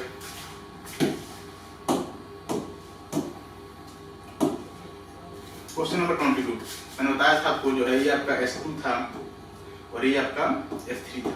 ठीक है। तो कह रहे हैं कि फिगर से हमें बताना है, फ्लक्स करें फाई 1, इससे ये आपका 1 है। बताओ जितने इंक्लोज चार्ज होंगे इस सरफेस के अंदर, जितना इंक्लोज चार्ज होगा इस S1 के अंदर सरफेस के अंदर, उतने की वजह से ही फ्लक्स होगा इस सरफेस के अंदर, बाहर वाले चार्ज से कोई मतलब नहीं होगा। जितना इस सरफेस के अंदर इंक्लोज है, इस सरफेस के अंदर जितना इंक्लोज चार्ज होगा उस सरफेस के अंदर उतने चार्ज की वजह से ही फ्लक्स होगा, बाहर चार्ज से कोई मतलब नहीं। बताओ इसकी आपका प्लस क्यू है, माइनस 3q है, तो जो फाई S1 हो जाएगा तो कितना हो जाएगा, q enclose divide by epsilon naught according to Gauss. तो जो फाई S1 हो जाएगा कितना हो जाएगा बताना जरा, q माइनस घटा दो, बताया जाएगा -2q divide by epsilon not. मतलब पहले की जो मैचिंग हो जाएगी बताओ s से हो जाएगा, ठीक। फिर कर रहे हैं ये आपका सेकंड है, सेकंड देखा जाए ये +2q -3q, तो जो फाई S2 हो जाएगा बताना q इंक्लोज बताओ -3q +2q divide by epsilon naught -q by epsilon, मतलब दूसरे की मैचिंग आपका S2 है, यहां रखिएगा ये आपका S2 है। तो जो दूसरे की मैचिंग आ जाएगा वो हाथ आ जाएगा, सेकंड की मैचिंग हाथ आ जाएगी। तीसरा देखना, तीसरा ये वाला, इसको बताओ -3q आपका ये पूरी सरफेस -3q +2q +q, तो जो फाई S3 आ जाएगा वो जाएगा -2q -3q +2q +q divide by epsilon not. बताओ ये तो 0 जाएगा क्योंकि वैल्यू 0 है, तो जो फाई S3 हो जाएगा उससे कोई भी फ्लक्स नहीं फंसेगा। मतलब जो आपका थर्ड की मैचिंग हो जाएगा वो जाएगा q से, थर्ड की मैचिंग q से हो जाएगा। अच्छा लास्ट वाला देखना, ये इसमें सिर्फ एक ही चार्ज है q, इसके वजह से आ जाएगा phi S4 q include q by epsilon naught. सिर्फ एक ही चार्ज इंक्लूड है तो सिर्फ एक ही चार्ज को से इसके अंदर फ्लक्स होगा, बाकी चार्ज में कोई मतलब नहीं है। तो इसका जो मैचिंग हो जाएगा फोर्थ का बताना किससे हो जाएगा, वो p से हो जाएगा। तो आपका जो फर्स्ट आंसर है वो करेक्ट हो जाएगा। अब नेक्स्ट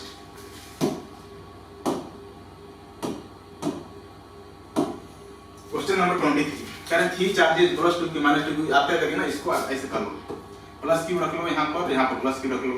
डाइपोल का जो डायरेक्शन होता है, डाइपोल क्या होता है, जब दो चार्जेस सेम मैग्नीट्यूड के एक दूसरे से स्मॉल अरेंजमेंट पर रखे होते हैं, स्मॉल दूरी पर रखते हैं, उन्हें अरेंजमेंट क्या बोलते हैं, इलेक्ट्रिक डाइपोल। जब दो चार्ज सेम मैग्नीट्यूड के एक दूसरे से बहुत कम दूरी पर रखे गए हों तो उस अरेंजमेंट को कहते हैं इलेक्ट्रिक डाइपोल। बताओ डायरेक्टिविटी जो होता है डायरेक्शन माइनस से प्लस, ये -q +q, तो बताओ यहाँ पर डायरेक्शन इधर हो जाएगा p, ठीक। देखना ये भी माइनस ये भी प्लस, यहाँ पर डायरेक्शन इधर हो जाएगा p, दोनों सेम है। क्यों? क्योंकि डिस्टेंस भी सेम है, यहाँ पे ये है ये भी ये, चार्ज की मैग्नीट्यूड q है, ये भी q है, ये भी q है, ये भी q है, तो p भी दोनों का सेम बताओ। इक्विलेटरल ट्रायंगल है, ये एंगल 60 डिग्री, ये एंगल 60 डिग्री, ये एंगल 60 डिग्री, ये भी एंगल 60 डिग्री होता है। दो वेक्टर सेम मैग्नीट्यूड के एक दूसरे से 60 डिग्री पे रखे गए हैं, इनका जो रिजल्टेंट होता है वो होता है p√3। p√3 कैसे निकालते हैं, तो रूट के अंदर p² + p² + 2p² cos of 160 ये वैल्यू आ जाएगा। तो बताओ p की वैल्यू कितना आ जाएगा, q * a, तो जो p रिजल्टेंट आ जाएगा हो जाएगा √3q, ये हो जाएगा आपका resultant dipole moment qa√3। Third option correct. Next question number 24, करें electric dipole consist of two opposite charges दिया गया, करें कि सेपरेटली इतना है, करें बताना है मैक्सिमम टॉर्क। मतलब टॉर्क क्या होता है, Pe sin थीटा, टॉर्क होता है Pe sin थीटा। होता है टॉर्क अगर मैक्सिमम होना है, टॉर्क को अगर मैक्सिमम होना है तो P कांस्टेंट T कांस्टेंट, तो इसकी वैल्यू मैक्सिमम होगी, तो sin थीटा की मैक्सिमम वैल्यू sin थीटा कितना होता है, 1 होता है, क्योंकि थीटा की वैल्यू 90 होती है, sin की वैल्यू 1 होती है। तो टॉर्क मैक्सिमम आ जाएगा, जरा बताना कितना आ जाएगा, P आ जाएगा। P की वैल्यू क्या होती है, Q * L * E। मतलब जो ग्राफ बनता है टॉर्क में और थीटा में, वो साइन के ऊपर कौन सा बनता है, क्या कैसे बनता है, साइन के। यहाँ पर बताओ टॉर्क मैक्सिमम होता है और यहाँ पर जो है टॉर्क मिनिमम होता है, क्योंकि यहाँ पर नेगेटिव होता है। आपका जो है जो टॉर्क का थीटा में जो ग्राफ बनता है ऐसे बनता है, साइन की तरफ बनता है। तो आप इस वैल्यू निकाल लीजिए, Q को दिया इन्होंने कितना दिया हुआ, चार्जेस 2 × 10⁻⁻⁶, L की वैल्यू दिया हुआ कितना दूर पर है, 3 सेंटीमीटर। तो 3 × 10⁻², E की वैल्यू दिया इन्होंने 2 × 10⁵, इसको सॉल्व करोगे तो आ जाएगा 12 × 10⁻³ न्यूटन मीटर। ये आ जाएगा आपका topic. Second option is the correct option.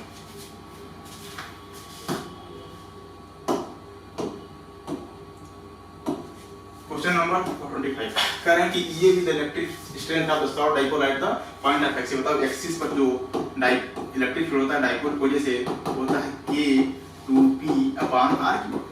ठीक है, अब कह रहे हैं कि E जो है इक्वेटोरियल पर जो इलेक्ट्रिक फील्ड होता है वो कितना होता है, K P/R3। मतलब इस पूरे की जगह पर बताना क्या हम ये मतलब इस पूरे जगह पर आप ये इतना लिख दो तो ये की जो वैल्यू आ जाएगा वो 2 times E at equatorial point. देख लो इस के पी अपन आर की जगह पर क्या लिख सकते हो ई आई 2 बाहर है तो बाहर जाएगा तो आपका जो आंसर हो जाएगा वो जाएगा सेकंड ऑप्शन।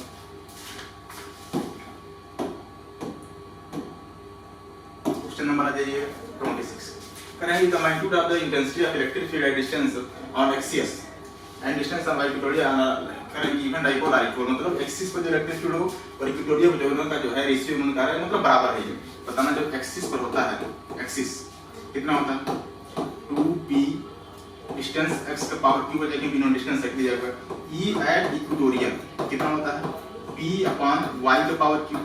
ठीक है ये कह रहे हैं कि दोनों को उन्होंने कर दिया बराबर है मतलब इक्वेटोरियल पर जो इलेक्ट्रिक फील्ड है और एक्सियल पर जो इलेक्ट्रिक फील्ड की वैल्यू बराबर है बराबर कर दोगे यहां से x अपॉन y की वैल्यू जो आ जाएगा बताना तो 2 अपॉन 1 का पावर 1/3 ऐसे कैसे दे सकते हैं हम √2 का पावर 1/3 दोनों कर सकते हैं दोनों बराबर कर देंगे इसको यहां x की ऊपर डिवाइड करोगे तो t के पावर आ जाएगा क्योंकि q है तो 2/d निकालेगा तो आपका आंसर आ जाएगा 4।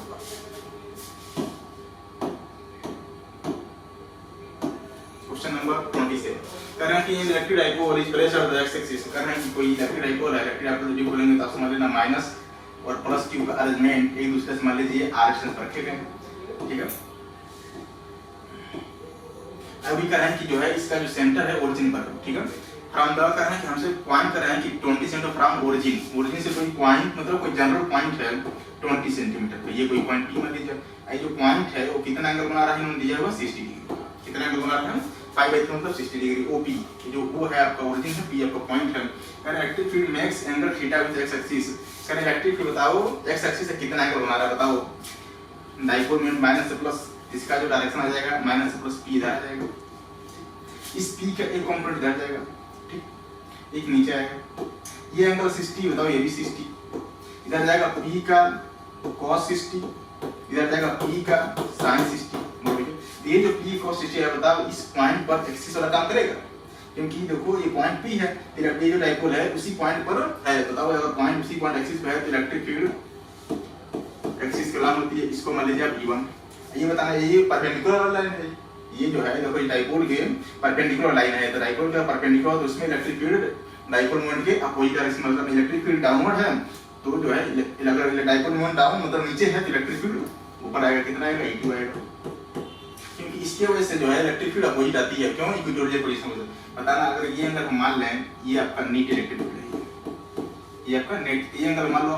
कितना बना रहे हैं मैंने मान लिया कि अल्फा बना रहा है यहाँ पर जो E नेट आ जाएगा यहाँ से एंगल पूछे हैं तो tan अल्फा का वैल्यू बताना tan अल्फा हो जाएगा E2 divide by E1 E2 value क्योंकि E2 कितना होता है कि आप E1 निकाल सकते हो E1 वैल्यू लिख सकते हो क्योंकि इक्वेटोरियल पॉइंट पर एक्सियल पॉइंट पर तो E1 वैल्यू जाएगा 1/4 pi epsilon not 2p cos theta distance का r3 क्या जाएगा E1 जहां p था वहां पर करना है p cos क्योंकि यहां पर जो है आपका डाइपोल है वो p cos सिस्टम मतलब थीटा को 60 डिग्री है। अच्छा x की बताना कितना हो जाएगा 1/4 pi epsilon not t sin theta distance r3 दोनों को डिवाइड कर दोगे यहां से tan अल्फा की जो वैल्यू आ जाएगा 1/2 tan थीटा और थीटा का वैल्यू कितना है 60 से tan 60 हो जाएगा √3 यहां से जो अल्फा का वैल्यू आ जाएगा वो जाएगा tan इनवर्स √3/2 ये अल्फा कहां से आया यहां से आया है ध्यान रखिएगा हमसे x एक्सिस से पूछे हैं मतलब ये पूरा बताओ अगर ये एंगल 60 ये एंगल 60 ये आपका अगर ये 60 है तो ये 60 ये आपका अल्फा है तो जो टोटल एंगल आ जाएगा बताना टोटल एंगल हो जाएगा ये 60 मतलब π/3 प्लस अल्फा तो π/3 प्लस हो जाएगा tan इनवर्स √3/2 ये जाएगा आपका सेकंड ऑप्शन खत्म। नेक्स्ट क्वेश्चन नंबर आ जाइए 28 कह रहे हैं कि a particle of mass m and carrying a charge minus q is revolving around a point कह रहे हैं कि मान लीजिए कोई पॉइंट चार्ज q2 है ठीक है अब कोई माइनस पॉइंट चार्ज है कह रहे हैं कि ये माइनस चार्ज इस चार्ज के अराउंड रिवॉल्व कर रहा है मतलब सर्कुलर मोशन कर रहा है कैसा मोशन कर रहा है, सर्कुलर मोशन होता है। सर्कुलर मोशन कर रहा है, सर्कुलर मोशन करने के लिए एक सेंट्रीफ्यूगल फोर्स की जरूरत पड़ती है। यहाँ सबसे पहले ये पता करिए कि सेंट्रीफ्यूगल फोर्स का काम कर कौन रहा है, बताना ये प्लस ये माइनस, यहाँ पर ये दूसरे को अटैक करेंगे कितने से, Fp से। तो यही Fp क्या है, सेंटर तरफ लगती है, यही Fp जो है वो काम करेगा एज ऑफ सेंट्रीपिटल फोर्स, क्योंकि यही जो फोर्स है जो सेंटर तरफ लग रहा है इस चार्ज पर, यही क्या करेगा, फोर्स उसको रिवॉल्व कराएगा सर्कल में, मतलब यही Fp जो है Fc का काम करेगा, सेंट्रीपिटल फोर्स का काम करेगा जो उसको सर्कल में घुमाएगा। बताओ सर्कल में घुमाएगा तो Fc की वैल्यू होती है mr ओमेगा स्क्वायर, ओमेगा की वैल्यू होता है 2 पाई बाई टी, यहाँ से लिख सकते हो mr स्क्वायर करो तो हो जाएगा 4 पाई स्क्वायर टी का स्क्वायर। इलेक्ट्रिक फील्ड वैल्यू होती है 1/4 pi epsilon not q1 q2 distance r का स्क्वायर बराबर हो जाएगा mr 4 pi square upon t square. यहाँ टाइम पीरियड पूछे हैं, यहाँ टाइम पीरियड की वैल्यू सॉल्व करोगे 4 रूट के अंदर पाई q epsilon not mr q distance q1 q2 divide by q1, ये आ जाएगा आपका टाइम पीरियड।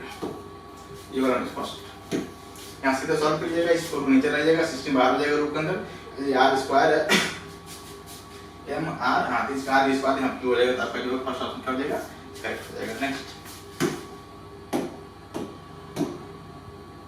क्वेश्चन नंबर है ये 29, करें कि small sphere carrying charge q is hanging between, करें हम सब टाइम पीरियड दिया t0 जो था, ये टाइम जो दिया t0 ये तब का टाइम है जब ये चार्ज नहीं था। बताओ जब चार्ज नहीं था तो जो g इफेक्टिव हो जाएगा वो सिर्फ g हो जाएगा, क्योंकि अभी प्लेट चार्ज नहीं था, जब प्लेट चार्ज नहीं था कोई इलेक्ट्रिक फील्ड नहीं थी, अब कोई इलेक्ट्रिक फील्ड नहीं था कोई एक्सेलरेशन नहीं होगा इलेक्ट्रिक फील्ड को से, तो जब g इफेक्टिव होगा वो g के बराबर है। यहाँ पे जो टाइम पीरियड आ जाएगा t0 हो जाएगा 2 पाई l बाई g।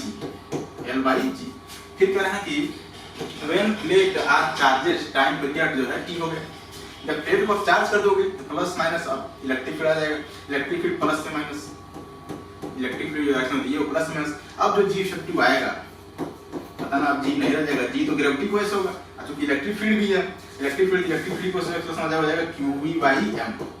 अब जो आपका g इफेक्टिव हो जाएगा q plus qv by m, तो जो नया टाइम पीरियड आ जाएगा t0 हो जाएगा 2 pi distance l upon g plus qe,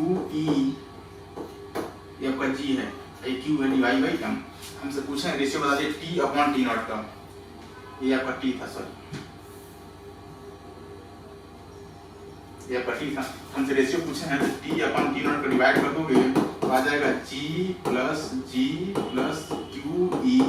divide by m पूरे का पावर 1/2, दोनों डिवाइड कर दीजिएगा तो आपका आंसर आ जाएगा थर्ड। नेक्स्ट क्वेश्चन नंबर आ गया 30, कह रहे हैं कि charge particle of mass number of 2 kg, कह रहे हैं कि बताओ इक्वल टाइप करके सही, किसी मास को चार्ज को आपने हॉरिजॉन्टल से 10 मीटर पर सेकंड से फेंक दिया, कितने एंगल फेंक दिया 45 पर, इसका पाथ पैराबोलिक, इसका पाथ पैराबोलिक। बताओ अगर आपने चार्ज को हॉरिजॉन्टल से थीटा मतलब 45 पर ऐसे फेंक दिया तब इसका पाथ पैराबोलिक आएगा, यहीं से जो है ये पैराबोलिक पाथ फॉलो करेगा, पैराबोलिक पाथ। बताओ ये वाला जो कंपोनेंट होगा u वाली, कौन सा कंपोनेंट होगा, कितना होगा u sin थीटा, ये वाला जो कंपोनेंट होगा इसका ux, ये कितना हो जाएगा u cos थीटा। बताना जरा ये वाला जो कंपोनेंट है ये इसकी कंपोनेंट लगातार घट रही है, घटा कौन रहा है, ग्रेविटी कितने ग्रेड से 10 ग्रेड से, हर सेकंड में इसकी वेलोसिटी घट रही है 10 ग्रेड से। ये वाला वेलोसिटी कंपोनेंट बताओ जरा, ये वाला लगातार बढ़ रहा है, क्यों, क्योंकि इलेक्ट्रिक फील्ड है, ये वोलेटाइल के समय ये चीज कांस्टेंट होती थी कब, जब x कणों का एक्सेलरेशन नहीं होता था। लेकिन बताना यहाँ पे इलेक्ट्रिक फील्ड है, ये इलेक्ट्रिक फील्ड इस चार्ज मतलब कि चार्ज की वेलोसिटी क्या करेगा पर सेकंड बढ़ाएगा, कितने ग्रेड से बढ़ाएगा, आप इसका एक्सप्रेशन निकाल लीजिए, F बराबर q * e, यही qv क्या करेगा एक्सेलरेट कराएगा, तो जो a की वैल्यू हो जाएगा qv divide by m, q की वैल्यू होता है ना 10⁻⁻⁶, ठीक है, 1 पर e की वैल्यू कितना दिया इन्होंने, e की वैल्यू 2 × 10⁻⁷ डिस्टेंस नीचे डिवाइड कर दो मास से, मास कितना है इसका 2 kg, यहाँ से 2 से 2 का यहाँ बताओ जो a की वैल्यू आ जाएगा आपका कितना है, ये +7 है, सॉरी ये +7 है -6 है, ध्यान रखना है आपका, यहाँ पर लिख दिया -6 है, ठीक है। यहाँ से एक जो वैल्यू हो जाएगा 10 मीटर पर सेकंड स्क्वायर, बताओ जो एक्सेलरेशन आया है ये एलॉन्ग एक्स आया, यही क्या करेगा इसकी वेलोसिटी को जो ये वाला x कंपोनेंट है पर सेकंड बढ़ाया कितने ग्रेड से 10 ग्रेड से। हमसे रेंज पूछे हैं, बताओ यहाँ से यहाँ तक रेंज क्या हो जाएगा, range ux * time applied + 1/2 ax * t का स्क्वायर। यहाँ पर पहले वो टर्म नहीं हो पाता था क्योंकि x का एक्सेलरेशन नहीं होता था, लेकिन आप x का एक्सेलरेशन है तो ये टर्म हम ऐड करेंगे। टाइम अप्लाइड निकाल लीजिए, 2u sin थीटा बाई जी से, 2u sin थीटा बाई जी से। जब बताना 2u की वैल्यू कितना दिया 10 और sin थीटा मतलब 1/√2 into 10, 10 से 10 खत्म तो टाइम राइट आ गया होगा आपका 2/√2 सेकंड। यहाँ पर रख दीजिए तो आज की वैल्यू आ जाएगा u cos theta u 10 1/√2 time applied value आ जाएगा आपका 2/√2 प्लस 1/2 ax की वैल्यू 10 इसका स्क्वायर कर हो जाएगा 4 डिवाइड बाय हो जाएगा 2। इसको सॉल्व कर लोगे आप तो आ जाएगा 20 मीटर। तो जो रेंज की वैल्यू आ जाएगा हो जाएगा आपका 20 मीटर। रेंज की जो वैल्यू आ जाएगा हो जाएगा 20। लास्ट ऑप्शन दे दो करेक्ट ऑप्शन। नेक्स्ट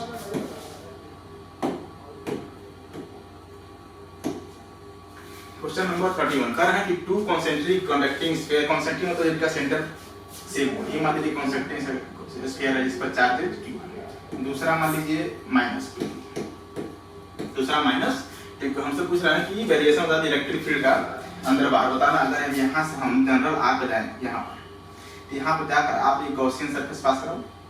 यहाँ पे इलेक्ट्रिक फील्ड चेक करना है, यहाँ पर लगा दीजिए Gauss law E dot ds बराबर q इंक्लोज डिवाइड बाय जैसा बताओ अंदर कोई चार्ज नहीं है क्योंकि जो कंडक्टर है, कंडक्टर का मतलब जो भी चार्ज होगा इसके शेयर है, ये शेयर कंडक्टर के फॉर्म होता है। तो जो भी चार्ज होगा इसके सरफेस पे होगा, अंदर कोई चार्ज नहीं होगा, अंदर कोई चार्ज नहीं होता, ये चीज जीरो है। ठीक है, अंदर इलेक्ट्रिक फील्ड जीरो हो जाएगा। यस, बताना इसका जो ग्राफ बनेगा इलेक्ट्रिक फील्ड जीरो हो गई मतलब पैरेलल टू एक्स एक्सिस। अब कहां तक जीरो होगा, जो भी रेडियस होगा मान लीजिए इन्होंने दिया a तक, तो यहां पे a तक इसका इलेक्ट्रिक फील्ड की वैल्यू जीरो होगा। जरा बताना इस पॉइंट पर, जब इस पॉइंट चाहिए तो आप यहां से एक गॉसियन सरफेस पास कराओ। जब यहाँ से गॉसियन सरफेस पास कराओ बताओ ये चार्ज उसके अंदर आ रही है। जब ये चार्ज आ रहा है बताओ ये इलेक्ट्रिक फील्ड कितना हो जाएगा, वही लगा दीजिए E dot ds q enclose. अब q इंक्लोज कितना है, q है q बाई एप्सिलॉन नॉट। इसकी जो डायरेक्शन आएगा radially outward, radially outward, radially outward हमने पॉजिटिव मान लिया। क्या मान लिया, पॉजिटिव। यहाँ से इलेक्ट्रिक फील्ड वैल्यू आ जाएगा 1/4 pi epsilon naught q total मतलब q टोटल अपॉन जो भी डिस्टेंस r का स्क्वायर। बताओ इलेक्ट्रिक फील्ड जो है यहाँ पर फिर क्योंकि r की वैल्यू जब आप जीरो रखोगे, जब r की value tending to zero, e की वैल्यू टेंडिंग टू इनफाइनाइट, तो यहाँ से जो ग्राफ बनेगा बताओ जब r की वैल्यू टेंडिंग टू जीरो तो यहाँ से जो है इसकी वैल्यू इनफाइनाइट ऐसे बनेगा। कहाँ तक बनेगा, b तक बनेगा। कहाँ तक बनेगा, b। ठीक, अगर हम पॉइंट इन दोनों स्फीयर के बाहर लें तो दोनों बाहर लोगे तो आप यहाँ से एक गॉसियन सरफेस एक और पास कराओगे। जब यहाँ से पास कराओगे बताओ अब जो नेट चार्ज आएगा ये q भी इंक्लोज होगा -2q भी इंक्लोज होगा। यहाँ से जो है बताना जरा अब E dot ds, E dot ds q enclose बताओ -2q प्लस q, अगर इंक्लोज करो तो क्या -q आ जाएगा ये, क्योंकि -2q आता है। -q मतलब direction radially inward, radially inward, radially invert को मान लीजिए नेगेटिव। बताओ यहाँ पर जो इलेक्ट्रिक फील्ड आएगा नेगेटिव आएगा, नेगेटिव मतलब फिर वही कहेंगे यहाँ पर जो इलेक्ट्रिक फील्ड आ जाएगा वो आ जाएगा 1/4 pi epsilon naught q upon r square. लेकिन नेगेटिव होगा, इधर होगा नेगेटिव रेडियली इनवर्ट। जब r की वैल्यू टेंडिंग टू 0 तो e tending to infinite, negative से बताओ स्टार्ट होगी, यहीं से जो है ग्राफ ये ऐसे नेगेटिव में जाकर बनेगा। ठीक है, कहां तक बनेगा, नेगेटिव में। तो आपका जो आंसर हो जाएगा बताओ आप कौन सा जाएगा, हो जाएगा पहले ग्राफ इलेक्ट्रिक फील्ड बताओ जीरो हो गई, फिर घटा ये तक, ठीक है, फिर उसकी वैल्यू जीरो हो गई, तो आपका सेकंड ऑप्शन क्या जाएगा, करेक्ट हो जाएगा।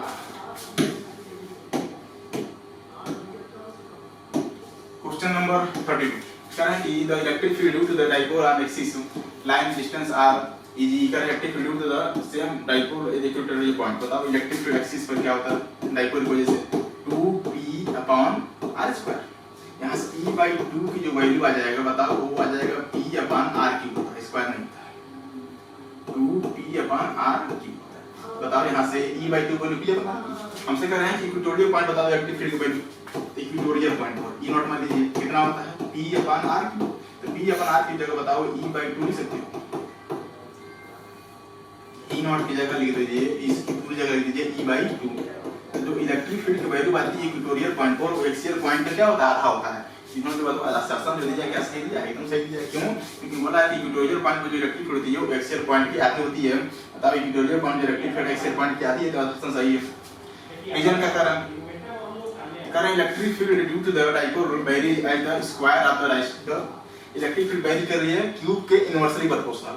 क्यूब के इनवर्सली प्रोपोर्शनल इन्होंने स्क्वायर कर दिया, इन्होंने इनवर्सली प्रोपोर्शनल कर दिया, लेकिन स्क्वायर स्क्वायर नहीं, क्यूब स्क्वायर तो होता है पॉइंट चार्ज होता है, राइट वो से क्यूब आता है। असर्शन सही रीजन मतलब आपका third option, assertion is the true but reason is the false. Next question number 33 करें two positive ions each carrying charge करें, टू पॉजिटिव आयंस है q, मास मान लीजिए m, ये भी पॉजिटिव चार्ज q, मास मान लीजिए m, एक दूसरे से मान लीजिए डिस्टेंस पर, इनके बीच फोर्स लगेगा, कितना लगेगा 1/4 pi epsilon naught q square distance d का स्क्वायर।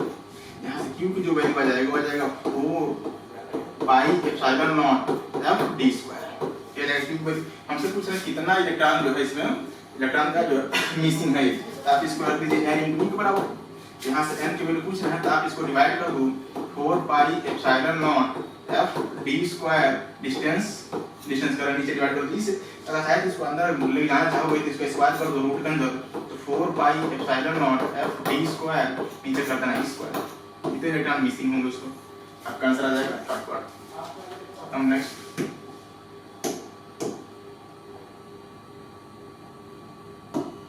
क्वेश्चन नंबर 34 कह रहा है कि electric field at a distance 3r/2 from its center a charge conductor sphere का कंडक्टर बोल दिया, स्फीयर वाले की कंडक्टर बोला, जब भी कंडक्टर बोलेगा तो कंडक्टर मतलब जो भी चार्ज होगा वो इसके सरफेस पर होगा, कहां पर होगा इसके सरफेस पर होगा, रेडियस मान लीजिए अंदर कोई भी चार्ज नहीं होगा।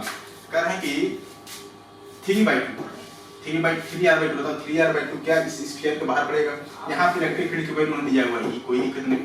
हमसे कह रहा है कि इलेक्ट्रिक फील्ड बता देगा डिस्टेंस r/2, बताओ r/2 जो पॉइंट होगा क्या इस स्फीयर के अंदर होगा, यस r/2 जो पॉइंट होगा इस स्फीयर के अंदर होगा, स्फीयर के अंदर पॉइंट है तो आप इसको जो है इस रेडियस को जो है क्या मानकर गॉसियन सरफेस पास करा दो, क्लोज इंटीग्रेशन E.ds बराबर q इनक्लोज डिवाइड बाय जो है बताओ अंदर कोई चार्ज नहीं, अंदर कोई चार्ज अंदर इनक्लोज चार्ज 0 है, अगर इनक्लोज चार्ज 0 है तो इलेक्ट्रिक फील्ड की वैल्यू भी 0 हो जाएगी। Second option correct option.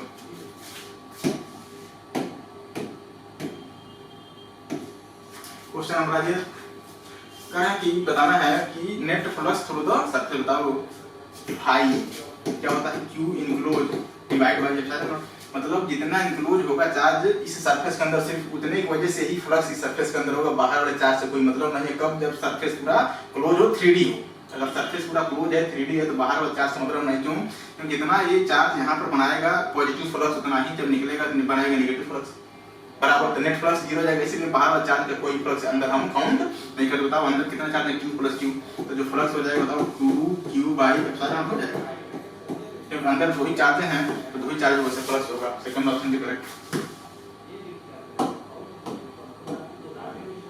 Question number आ जाइए 36 करें बढ़िया सवाल देख लेना, करें solid conducting sphere of radius है नेट पॉजिटिव, करें कि कोई सॉलिड कंडक्टर है बताओ इसका चार्ज इसके सरफेस पर कितना चार्ज देते हैं, उन्होंने 2q दे दिया, ठीक है।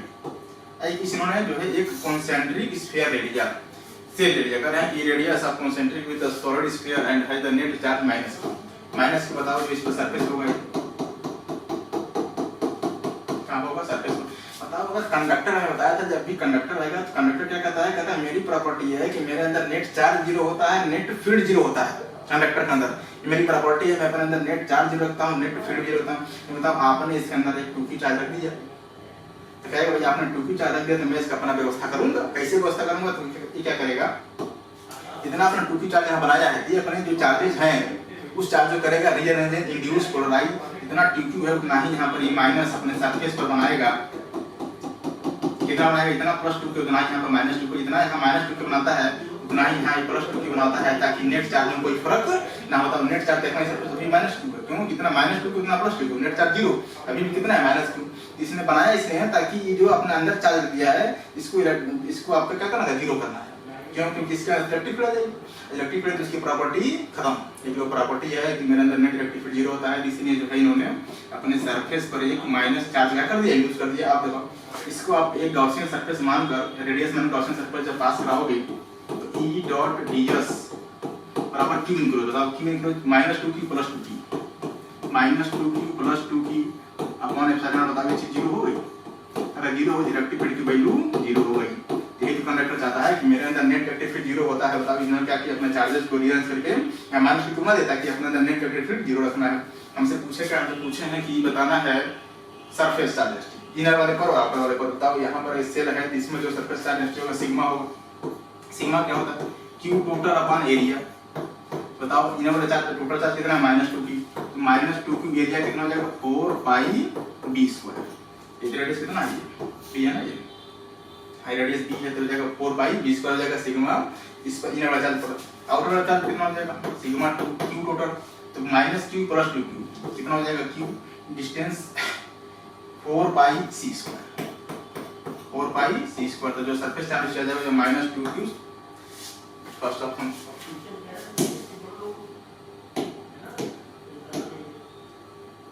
क्वेश्चन नंबर आ जाइए 37। करें hollow metal sphere of radius 5 centimetre charge so that the potential at surface की कोई hollow metal surface. Hollow metal को लिया तो जो भी मेटल वाला कंडक्टर मतलब जो भी चार्ज होंगे वो इसके सरफेस पर होंगे, ठीक है। रेडियस मान लीजिए कहें सरफेस पे जो पोटेंशियल इस पॉइंट पे मतलब p पॉइंट है, ये इस p पॉइंट पर जो पोटेंशियल है उन्होंने दिया है 10 वोल्ट। कितना दिया है, 10 वोल्ट। हमसे कह रहे हैं पोटेंशियल बताना है सेंटर ऑफ द स्फीयर, मतलब यहाँ पर पोटेंशियल बताना है। बताओ यहाँ पर पोटेंशियल बताना है। बताओ अगर ये कंडक्टर है, कंडक्टर के अंदर नेट इलेक्ट्रिक फील्ड 0, जहाँ इलेक्ट्रिक फील्ड 0 वहाँ पोटेंशियल कांस्टेंट। पोटेंशियल कांस्टेंट मतलब इलेक्ट्रिक फील्ड अंदर हर जगह कांस्टेंट होती है। किसके अंदर, कंडक्टर के अंदर, मतलब पोटेंशियल हर जगह कांस्टेंट होगा। तो जो सरफेस पर होगा, ये मान लीजिए सेंटर होगा, सेंटर सी मान लो, सेंटर सी मान लीजिए, ये कोई पॉइंट मान लीजिए क्यू मान लीजिए, तो जो पोटेंशियल सरफेस पर होगा v एट p, वही पोटेंशियल सेंटर पर होगा, वही पोटेंशियल p पर भी होगा। अंदर हर पॉइंट पर वही पोटेंशियल होगा जो पोटेंशियल सरफेस पर होगा। क्यों, क्योंकि पोटेंशियल अंदर हर जगह कांस्टेंट होता है। लिखते कहाँ का है, सरफेस का। तो सरफेस का जो पोटेंशियल बताओ कितना हो जाएगा, 10 वोल्ट, वही सेंटर का पोटेंशियल हो जाएगा।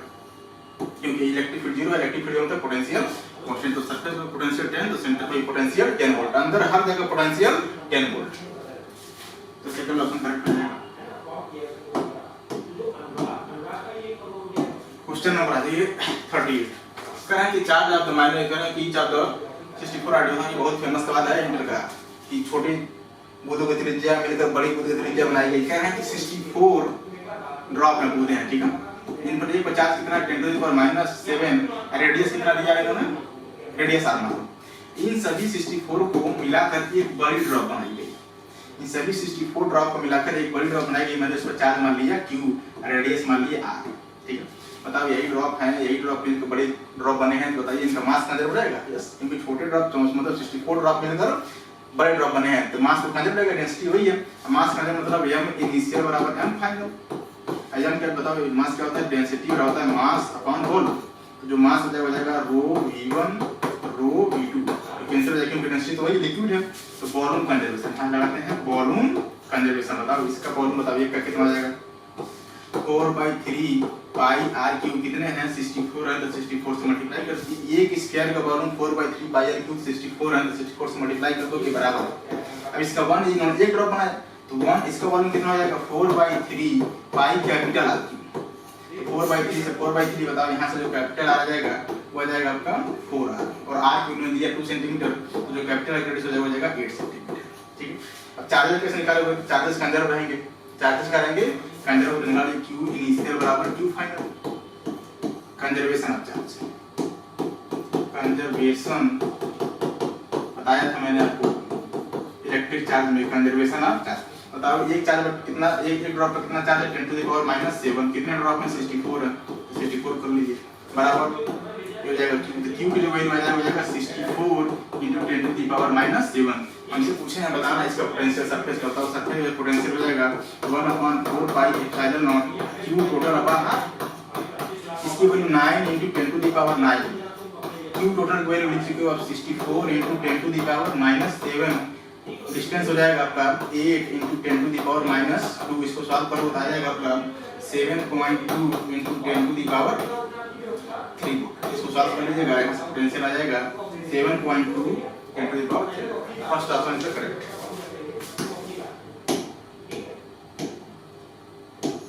क्वेश्चन नंबर आ जाइए 30। Assumption that if the medium between the two charges is replaced by another medium of greater electric constant, then the electric field between the decrease। बताओ अगर कोई चार्जेस हैं, ये Q1 है, ये चार्ज Q2 है, मान लीजिए एयर में है, तो एयर में इलेक्ट्रिक कांस्टेंट हो, तो यहाँ पर जो फोर्स हो जाएगा एयर में, मैंने मान लीजिए F0, कितना हो जाएगा 1/4πε0 q1 q2 डिस्टेंस आर का स्क्वायर। इसी चार्जेस हमारे जो उठाकर आपने अगर किसी दूसरे मीडियम रख दिया, इसका डायरेक्टिव कांस्टेंट के है जो किसकी वैल्यू 1 से ज्यादा है, तब यही जो फोर्स आ जाएगा वो जाएगा 1/4πε0 के q1 q2 डिस्टेंस आर का स्क्वायर।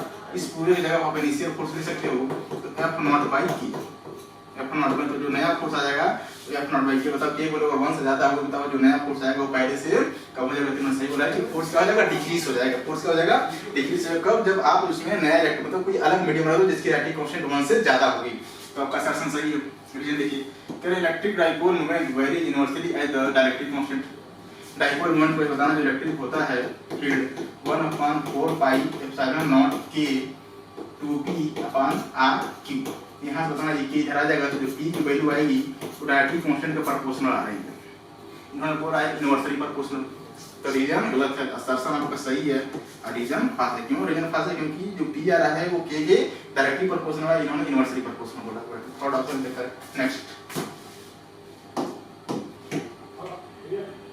क्वेश्चन नंबर 40 कह रहे हैं कि इफ चार्ज स्फीयर कंडक्टर, जब भी कंडक्टर कहेंगे, कंडक्टर कहने मतलब है कि जो चार्जेस होंगे वो इसके सरफेस पर होंगे, ठीक है। रेडियस कितना 10 सेंटीमीटर। कह रहे हैं कि इन्होंने पोटेंशियल दिया v वोल्ट एट 5 सेंटीमीटर, मतलब 5 सेंटीमीटर मतलब यहाँ पर तो जो 5 सेंटीमीटर पोटेंशियल होगा वही पोटेंशियल सरफेस पे होगा। क्यों, क्योंकि अंदर पोटेंशियल हर जगह कांस्टेंट होती है, तो जो v सरफेस और पोटेंशियल हो जाएगा वो जाएगा v एट 5 सेंटीमीटर। कितना v या सरफेस पोटेंशियल हो जाएगा 1/4πε0 q टोटल डिस्टेंस हो जाएगा 10 सेंटीमीटर।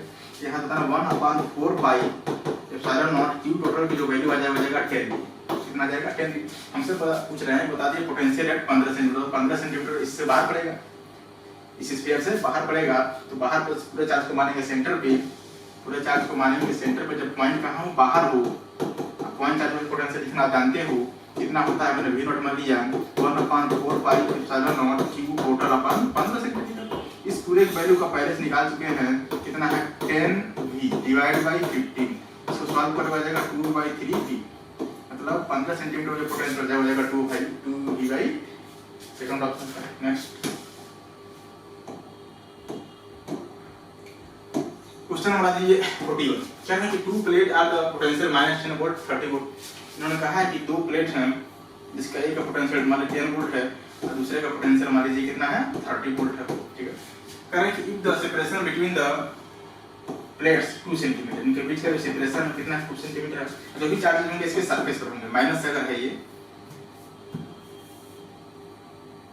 तो जो भी चार्जेस होंगे वो इसके सरफेस पर होंगे, ठीक है। इस पर प्लस इतना होगा। हमसे पूछ रहे हैं इलेक्ट्रिक फील्ड बता दीजिए इनके बीच में, बताओ इलेक्ट्रिक फील्ड कहां से कहां होती है, हाई पोटेंशियल से लो पोटेंशियल। बताओ हाई पोटेंशियल कितना है 30 वोल्ट, लो -30, इलेक्ट्रिक फील्ड 30 से 10 की तरफ, हाई से लो की तरफ। तो आप लिखना जानते हो डेल्टा V बराबर E इनटू डेल्टा x, जहां डेल्टा V होता है V higher minus V lower E into delta x।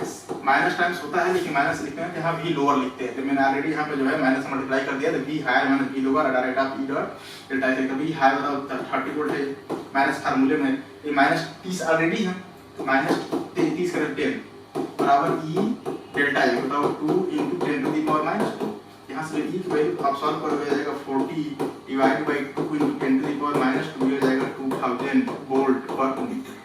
मतलब उनके बीच में जो इलेक्ट्रिक फील्ड होगा हो जाएगा 2000 वोल्ट पर metre. First option correct. Next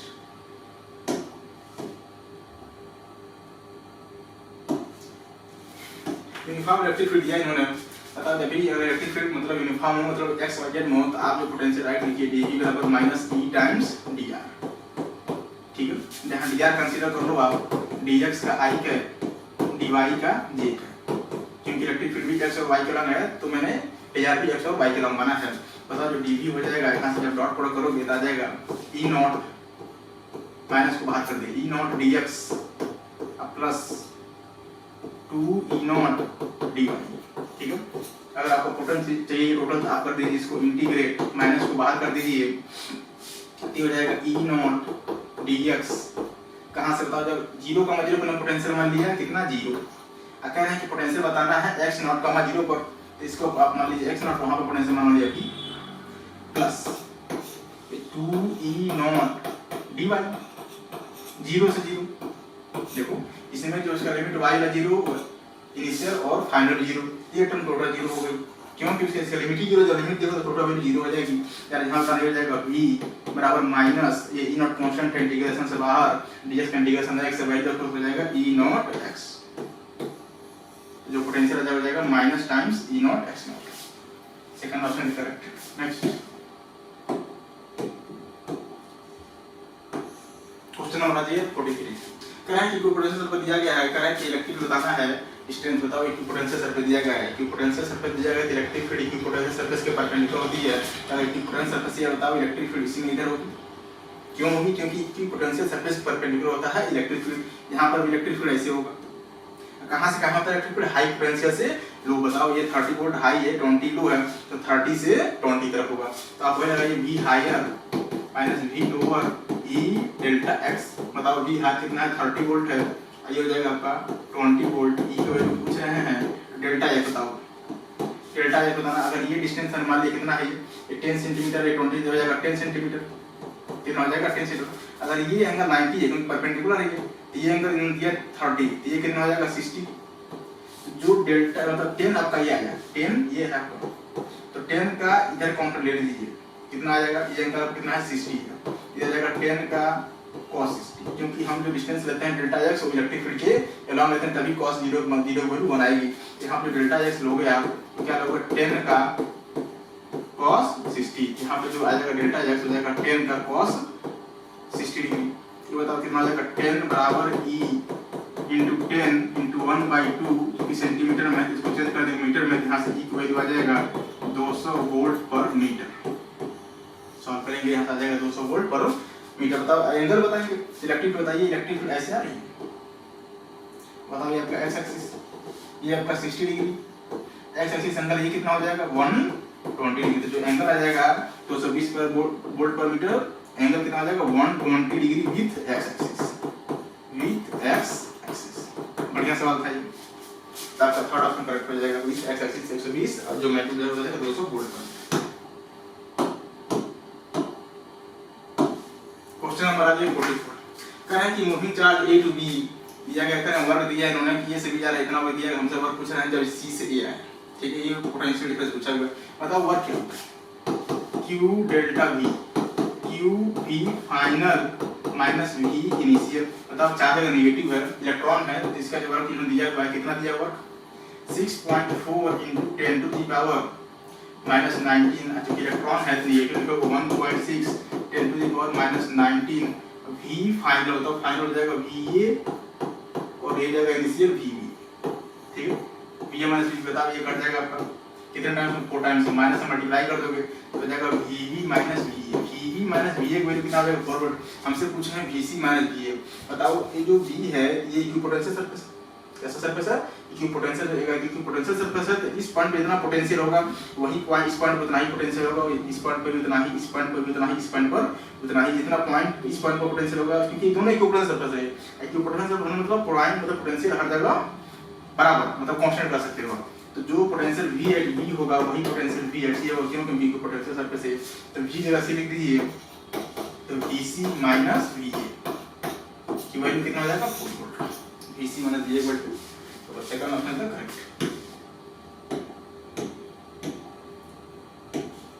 question number 45 कह रहे हैं सबसे when the body acquires positive charge its mass decrease. सही बात है। कह रहे हैं जब कोई मतलब कंडक्टर में बताया था कंडक्टर जितना नेगेटिव उतना पॉजिटिव, जितना नेगेटिव उतना, इसको अगर पॉजिटिव बनाना है तो आप क्या करिए, इसमें से इलेक्ट्रॉन को क्या कर दे? निकाल दीजिए। यानी इलेक्ट्रॉन क्या कर दिए आप? इजेक्शन। क्या करा दो? इजेक्शन। तो ये कैसा बन जाएगा? Positive charge. तो आप इसमें इलेक्ट्रॉन क्या करते हो? निकालते हो। तो ये कह रहा है कि मासेस मतलब मास डिक्रीज करता है। क्यों? क्योंकि अगर आपने इलेक्ट्रॉन निकाल दिया तो एक इलेक्ट्रॉन के पास 9.1 10 to the minus 31, मान लीजिए आपने n निकाल दिया तो उसका मास तो कम हो जाएगा ना यार, तो मास कम हो जाएगा। तो ऐसा आपका सही है। कह रहे हैं रीजन बॉडी क्वास positive charge when it loss electron. सही है। जब इसने इलेक्ट्रॉन को लॉस किया, जब इतने संख्या के इलेक्ट्रॉन को निकाला जरूर तो पॉजिटिव पॉजिटिव भी इन्होंने मतलब रीजन जब क्या है? सही है। क्योंकि इन्होंने बोला देखो इसमें both assertion is true, reason is correct expression. सही है। क्यों? क्योंकि ये मास तभी डिक्रीज होता है जब इलेक्ट्रॉन क्या कर देता है? लॉस कर देता है। मास तभी डिक्रीज होगा जब इलेक्ट्रॉन लॉस मतलब निकल जाएंगे। तो आपका फर्स्ट ऑप्शन करेक्ट है, क्योंकि जो रीजन है वो करेक्ट एक्सप्लेन कर रहा है किसको? असर्शन। तो फर्स्ट ऑप्शन करेक्ट। नेक्स्ट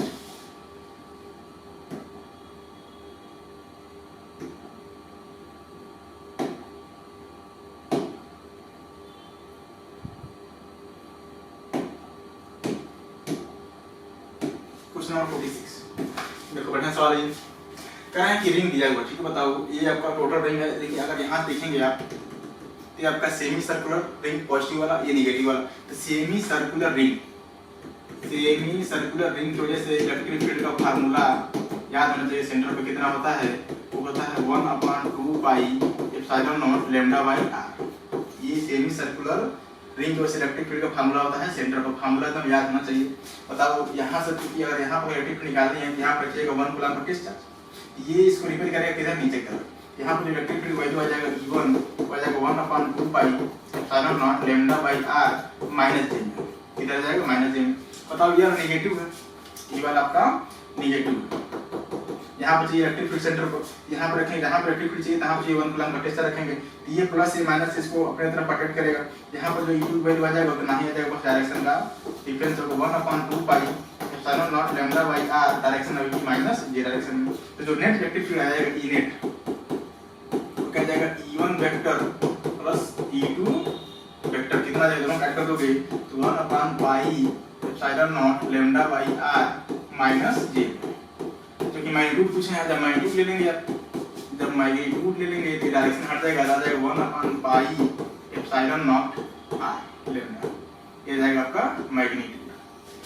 तो आपका जो आंसर आ जाएगा pi epsilon R lambda upon pi epsilon R value आ जाएगी। फोर्थ ऑप्शन तक करेक्ट हो जाएगा।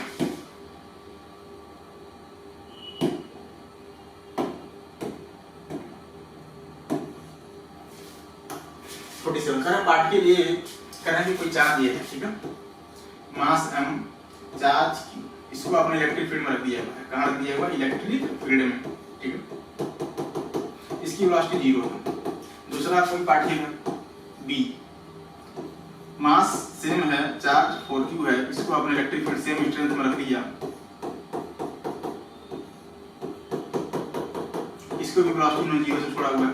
हमसे पूछ रहे हैं, बताना है when allowed to fall from rest through the same electric potential difference the ratio of their velocity। तो मान लो ये यहाँ चला आया, एक्सेलरेशन चला आया, ठीक है, इसको भी तो नहीं मान लीजिए एक्सेलरेशन चला गया, क्योंकि डिस्टेंस दिया नहीं तो आप x मान लो, दोनों सेम चले हैं। यहाँ पर इसका वेलोसिटी मैंने मान लिया तो ये, यहाँ पर मैंने इसकी वेलोसिटी मान लिया v। बताना जरा इक्वेशन लगा दो, तीसरा v² u² plus 2as initial 0। Expression कैसे निकालोगे, तो f3 की वैल्यू ही इसको एक्सीलरेट कराएगी m into a से, तो जो a की वैल्यू आ जाएगा बताना qe अपन, तो पहले का एक्सप्रेशन आ जाएगा a का हो जाएगा qe डिवाइड बाई m, और जो ab आ जाएगा वो आ जाएगा 4q, जो उसका चार्ज 4q है, तो 4qe डिवाइड बाई m, ठीक है। यहाँ से जो v² a आ जाएगा वो कितना आ जाएगा 2a qe divide by m, distance चल गया x, v² आ जाएगा, v² भी लिखोगे ऐसे ही, तो u इसके लिए 0 है 2, और उसका एक्सप्रेशन कितना है 4q बाई e, तो 4q बाई e डिस्टेंस नीचे डिवाइड कर दो, मास से डिस्टेंस एक्स्ट्रा दोनों डिवाइड कर देंगे, तो va अपॉन vb की वैल्यू आ जाएगी, डिवाइड कर दोगे तो आ जाएगा कितना 1:2 इसी।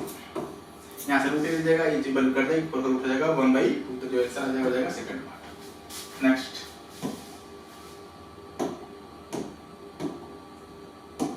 क्वेश्चन नंबर 40 कह रहे हैं an electric field dipole of moment p is placed normal to the line of force. बताइए कह रहे हैं इलेक्ट्रिक फील्ड है, ये आपका इलेक्ट्रिक फील्ड है, जो डाइपोल प्लेस है वो नॉर्मल टू इलेक्ट्रिक फील्ड, मतलब इस डायरेक्शन में माइनस q, ये आपका प्लस नॉर्मली है, ठीक है, डायरेक्शन p हो जाएगा। कह रहे हैं कि then work done in the deflection through angle 180 degree. यहाँ से आपने इसको क्या कर दिया 180 डिग्री, मतलब ये है कि इस माइनस को ऊपर कर दिया, प्लस को नीचे कर दिया। 180 डिग्री घुमाने मतलब क्या होता है कि प्लस को नीचे माइनस को ऊपर, जब का इनिशियल है जो फाइनल आ जाएगा जरा बताना आप, इसमें प्लस की ऊपर चला जाएगा और नेगेटिव आ जाएगा माइनस नीचे की तरफ, डाइपोल मोमेंट की जो डायरेक्शन आ जाएगा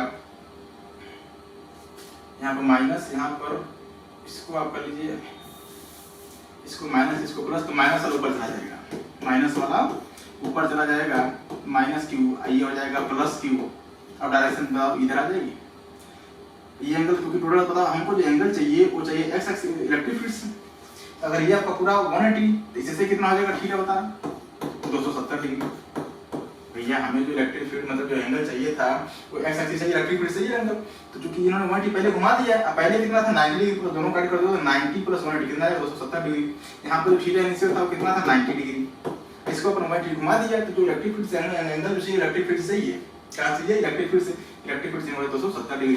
तो वर्गन जो होता है वो होता है PE cos θ 1 माइनस cos θ 2 वर्गन बाई फील्ड। तो PE cos θ 1 होता है cos 90 की वैल्यू 0 माइनस cos 270 की वैल्यू भी 0 होती है, तो वर्गन आ जाएगा 0। cos 270 की वैल्यू भी 0 होती है, तो लास्ट आपने दर्ज करें। Next 49 the electric field at distance 3r/2 from the center of charge conductor, फिर वही क्या कंडक्टर है, इलेक्ट्रिक फील्ड 3r/2 बताओ, रेडियस r है, 3r/2 बाहर पड़ेगा, 3r/2 यहाँ पर होगा P पॉइंट, मान यहाँ पे इलेक्ट्रिक फील्ड दिया हुआ है E है, ठीक है। और जो भी चार्ज होगा कंडक्टर को उसके सरफेस पर होगा, अंदर कोई भी चार्ज नहीं होगा, हाँ या ना, यस। कह रहे हैं कि हमें बताना है कि electric field at distance r/2 from the centre, centre से r/2, इस r/2 को रेडियस मानकर एक गॉसियन सरफेस पास कराओगे तो बताना जो इलेक्ट्रिक फील्ड आ जाएगा अंदर inside E.ds q enclose divide by epsilon होता है, इनक्लोज अंदर चार्ज कोई है नहीं, इलेक्ट्रिक फील्ड की वैल्यू भी 0 हो जाएगा, क्योंकि अंदर कोई चार्ज इनक्लोज नहीं, electric field value 0। Second option का करेक्ट ऑप्शन। आज के सेशन का आखिरी सवाल, क्वेश्चन नंबर 50। करें what is the flux through the cube of side A charges Q at the corner. करें कि जब चार्जेस को अपने कॉर्नर पर दिया, क्या दिया कॉर्नर यहाँ पर, तो करें टोटल फ्लक्स बतानी है। बताओ इसको ढकने के लिए, अगर ये मान लीजिए आपका स्क्वायर है, मतलब कॉर्नर क्यूब है, एक मतलब ढकने के लिए क्या करो, इधर लगा हुआ साइड में, एक इधर लगा हुआ, एक इधर लगा हुआ, तो चार चाहिए इसको ढकने के लिए नीचे, एक इधर एक इधर एक इधर एक इधर चार, फिर इलेक्ट्रिक फील्ड ऊपर लगने के लिए चार लगोगे, तो टोटल जो होगा आपका 8 मतलब फ्लक्स मिलकर 8 फ्लक्स मिलकर जो है टोटल चार्ज को क्या करेंगे, इनक्लोज करेंगे Q/ε0। क्योंकि जो गॉस साहब बताए थे जो लॉ, वो ये कहते हैं कि अगर चार्ज इनक्लोज है, सरफेस चाहे जैसा हो, सरफेस चाहे 3D होना चाहिए, चाहे जैसा हो, चार्ज अगर इनक्लोज है, इससे जो नेट फ्लक्स होता है वो होता है Q/ε0।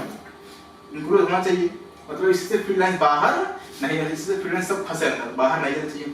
बताओ इससे फील्ड लाइन अगर यहाँ पे आपने रख दिया चार नीचे, इससे फील्ड लाइन चार्ज इधर जाएंगी, बाहर चले जाएंगी, इधर भी जा सकती हैं, इधर भी जा सकती हैं, इधर भी जा सकती हैं, नीचे नहीं जाती क्यों, नीचे में चार ऑलरेडी लगा दिया हुआ, इधर जाए इससे पहले एक और क्यों लगा दो, जो फ्लक्स इससे इलेक्ट्रिक फील्ड बाहर जा रही है तो इसके अंदर हो जाएंगी, सेम इस डायरेक्शन में लगा दीजिए, तो जो इलेक्ट्रिक फील्ड इधर जा रही थी वो भी इस सरफेस के अंदर हो जाएंगी।